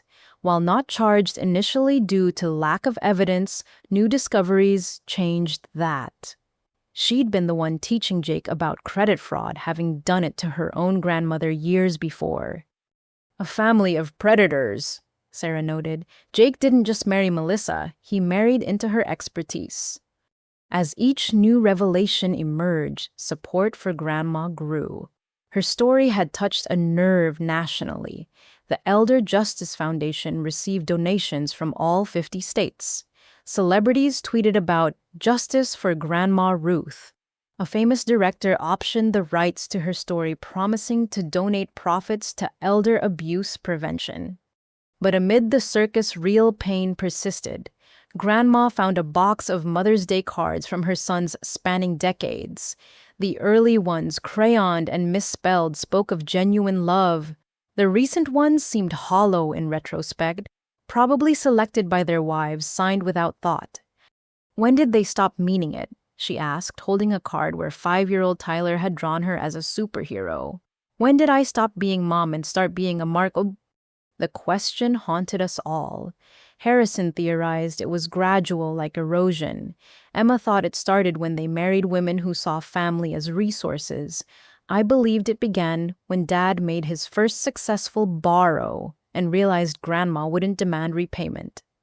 3 days before the trial, we received word that Dad wanted to see Grandma. Against Harrison's advice, she agreed. We accompanied her to the detention center, a gray building that seemed to leach hope from the air. Dad entered the visiting room in orange jumpsuit and shackles. 3 weeks in jail had erased his tan, his salesman's polish, his careful facade. He looked older, smaller, more like the frightened boy Grandma probably remembered. "Mom!" He started, then stopped. For once, Warren Patterson had no smooth words ready. "I'm here," Grandma said simply. "Say what you need to say." "I'm sorry." The words seemed to physically pain him. "Not sorry I got caught. Sorry I became someone who could do this. Sorry I taught Jake and Tyler that you were a resource instead of our mother." When Grandma asked the question that tortured her, "When did I stop being your mother?" Dad's face crumbled. "I don't know. It was gradual. First I'd borrow and mean to pay it back. Then I'd justify not paying it back. You had enough, I had kids' expenses. Then Jake started doing it, and I couldn't criticize without being a hypocrite. It snowballed. Each time got easier." "The high fives," Grandma said. "At the gate, after abandoning me. You celebrated." "We were drunk on cruelty," Dad admitted. "High on getting away with it. In that moment, you weren't Mom. You were a mark we'd successfully conned." His chains rattled as he wiped his eyes. "I see your face every night, standing at that gate. The moment you realized. It's the last thing I see before sleep, first thing when I wake." "Good," Grandma said firmly. "I hope you see it for 15 years. Dad flinched but didn't protest. "I destroyed our family for money I've already spent. Sharon's leaving me. Divorce papers arrived yesterday. Jake's wife is testifying against him. Tyler's cooperating against all of us. We turned on each other as fast as we turned on you." "Thieves have no loyalty," Harrison observed coldly. Dad looked at Harrison with something like envy. "You're good to her. Better than I ever was. Thank you for that." He turned back to Grandma. "I know I have no right to ask anything, but could you forgive me? Not excuse what I did. Not reduce my sentence. Just forgive me so I can try to become someone worthy of being your son again." Grandma sat silent for a long moment. The visiting room clock ticked loudly. Other families conducted their own painful reunions around us. "I'll work on forgiveness," she finally said. "Not for you, for me. Carrying hate is too heavy at my age. But forgiveness doesn't mean reconciliation. You killed my trust. You celebrated my humiliation. You recruited others to prey on elderly women. That's who you are now." "I want to change," Dad said desperately. "Prison has programs, therapy. I want to come out better." "Then do that. But do it for yourself, not for my forgiveness. And know this. Forgiveness or not, I'll testify. I'll tell the truth about everything you did. You earned these consequences." The visit ended with Dad being led back to his cell, shoulders shaking with sobs. Grandma walked out steadily, but in the car she broke down. "He was my baby once," she cried. "I held him. fed him, taught him right from wrong. How did I fail so completely?" "You didn't fail," I said firmly. "You raised him right. He chose wrong. That's on him, not you." Jake refused to see us. His lawyer said he was maintaining innocence, planning to claim Dad manipulated him. Tyler sent a letter full of self-pity, blaming everyone but himself. Mom's lawyer contacted Harrison. She wanted to negotiate a deal. "She has information about other families Pete targeted," the lawyer explained. "In exchange for a reduced sentence, she'll provide full cooperation." "How reduced?" Harrison asked. 3 to 5 instead of 7 to 10. Grandma made the decision. Take the deal. If it helps other families recover their money, it's worth it. The reckoning was nearly complete. My family faced justice that matched their crimes. Between them, they'd stolen $347,000, destroyed Grandma's credit, attempted to expand their operation to other victims, and celebrated their cruelty. Now they'd pay in years of freedom, shattered reputations, and broken marriages. But the true reckoning went deeper. They'd transformed themselves from sons and daughters-in-law into predators. They'd gamified elder abuse, high-fived over abandonment, toasted their successful con, while their victims stood heartbroken in an airport. "You know what I've realized," Grandma said the night before trial. "They didn't just steal money. They stole my belief in family, my trust in love, my faith that raising children with values meant something. That's the theft that can't be repaid." "But look what you've built from the ruins," Emma pointed out. "The foundation helps dozens of families. Harrison loves you in a way that doesn't calculate returns. You've got us, chosen family who stayed when blood family fled." Grandma smiled sadly. "True, but I'd trade it all to have raised sons who couldn't imagine abandoning their mother at an airport." The trial would begin tomorrow. The evidence was overwhelming, the outcome certain. My family would face the reckoning they'd earned with every cruel choice, every mocking laugh, every high five over her tears. Justice would be served, but in her quiet moments, Grandma still mourned the son she'd thought she'd raised the family that had existed only in her trusting heart. The reckoning was complete, but some losses echoed forever in the spaces where love used to live. 6 months after the airport betrayal, Grandma Ruth stood in her backyard wearing a cream-colored dress that brought out the warmth in her silver hair. The same yard where Dad and Jake had played as boys, where Tyler had learned to ride a bike, now hosted something none of us could have imagined during those dark December days: a wedding. Harrison Sterling waited under the cherry tree Grandpa had planted 40 years ago, looking distinguished in a charcoal suit with a lavender boutonniere. A nod to their beginning with spilled coffee and unexpected kindness. His eyes never left Grandma as she walked toward him, escorted by Emma and me, her chosen family, replacing those who'd chosen greed. The ceremony was small, intimate. 20 guests instead of 200. Father Rodriguez officiated, having counseled them both through months of tentative courtship, blooming into solid love. Margaret from next door wept openly. The water aerobics ladies formed an honor guard with pool noodles, making Grandma laugh, a sound that had been rare, then gradually returned like spring after cruel winter. "Ruth." Harrison's voice carried clearly across the yard. 6 months ago, I knocked on your door seeking redemption for old failures. Instead, I found you. Brilliant, resilient, teaching me that love isn't about what you can take, but what you can give. You showed me that 72 isn't too late to learn tenderness, that shared pain can become shared purpose, that second chances exist, even for those who thought they'd use them all up. Grandma's response was typically direct. "Harrison, you arrived when I believed trust was dead, when family had become a weapon used against me. You showed me that love could be honest, that protection didn't require manipulation, that someone could want my company without calculating its worth.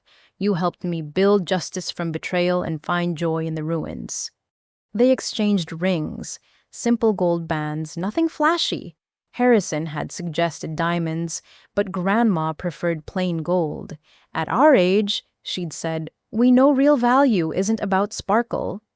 As they kissed, sealing a union nobody had seen coming, I thought about the journey that brought us here. The trial had been swift verdicts, inevitable.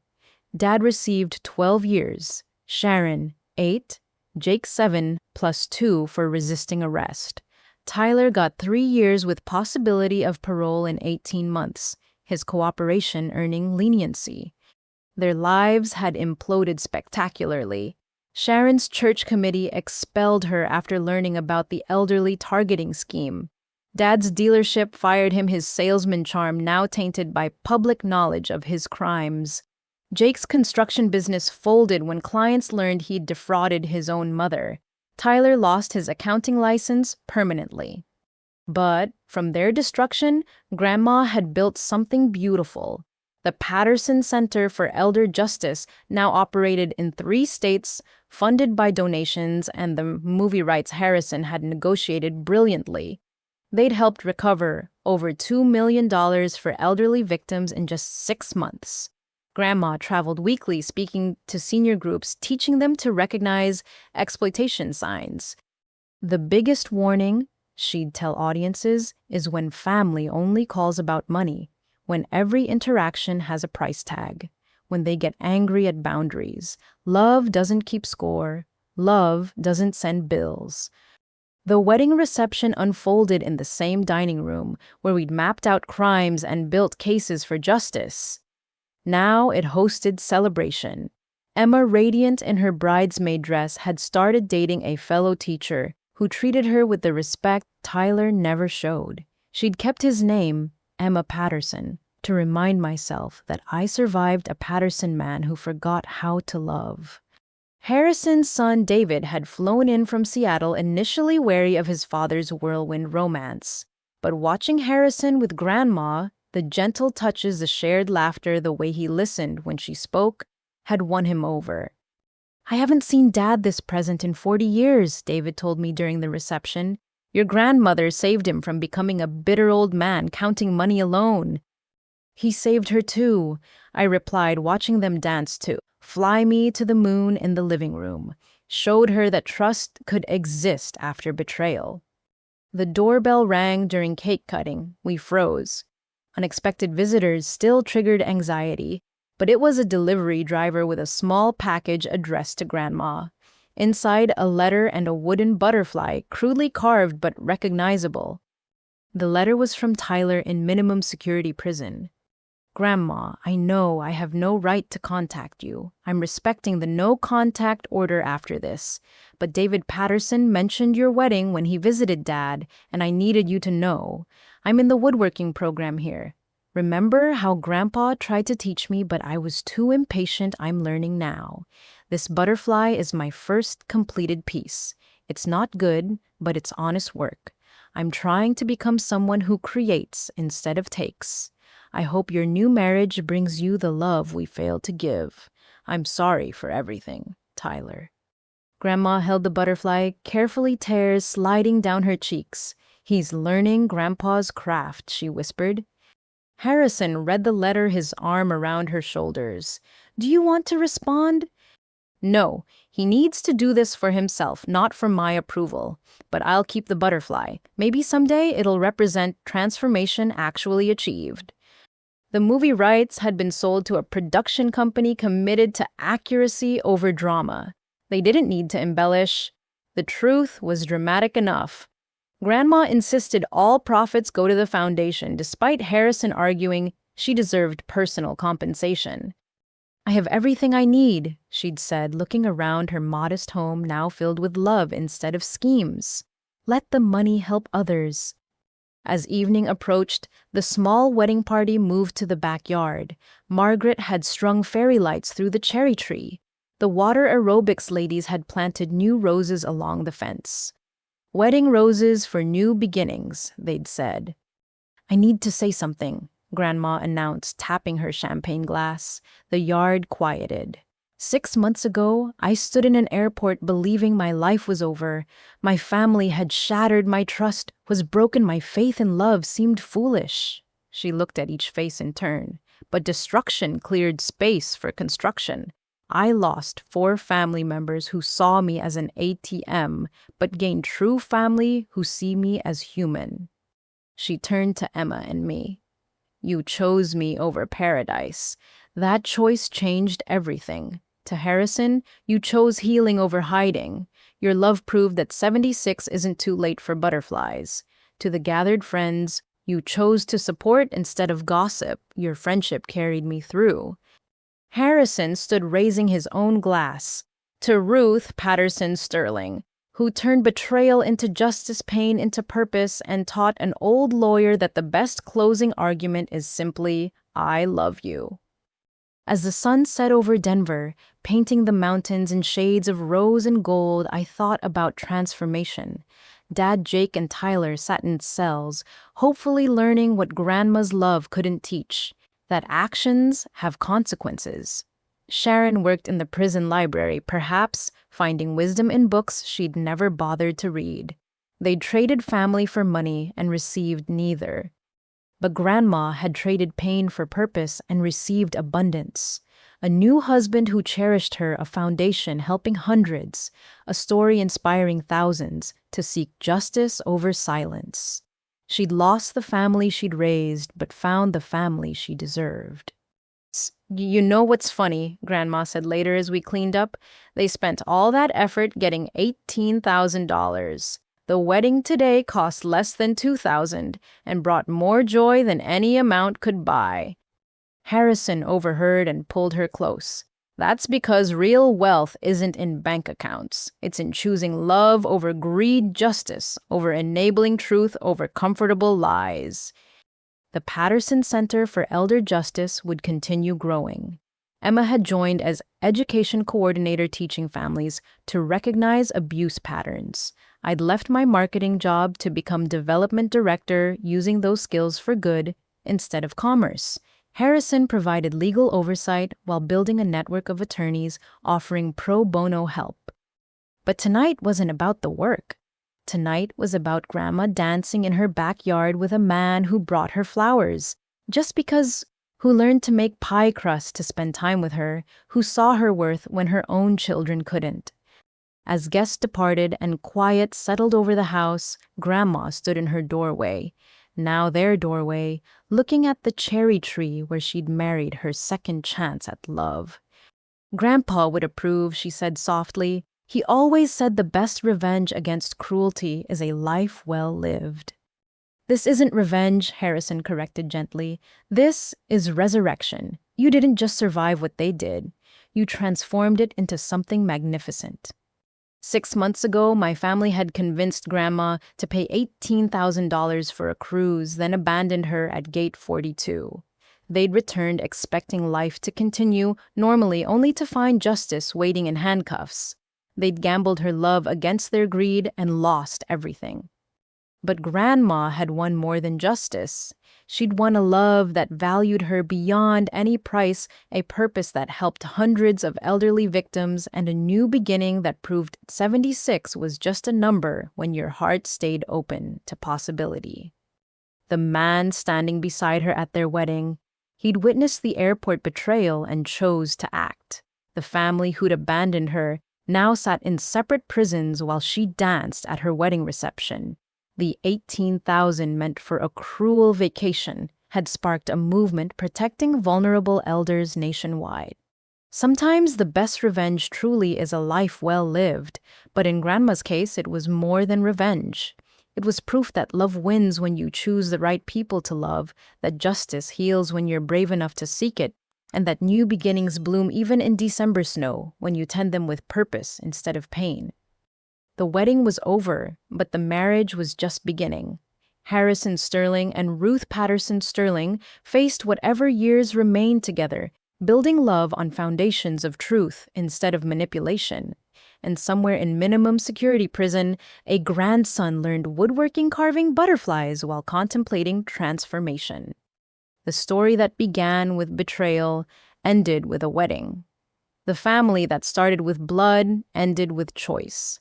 And the grandmother abandoned at an airport She stood in her doorway wedding ring, gleaming, surrounded by people who knew her value had nothing to do with her bank account and everything to do with her brave, generous, unbreaking heart.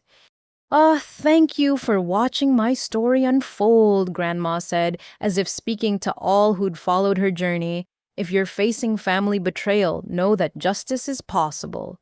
If you're being financially exploited, speak up. Silence protects predators, not victims. If you've given up on love after betrayal, look at me. 76 betrayed by blood, now married to a man who brings me flowers just to see me smile. She paused, Harrison's hand finding hers. What would you do if your family saw you as an ATM instead of a person? Would you choose justice or enabling? Would you stay silent or speak truth?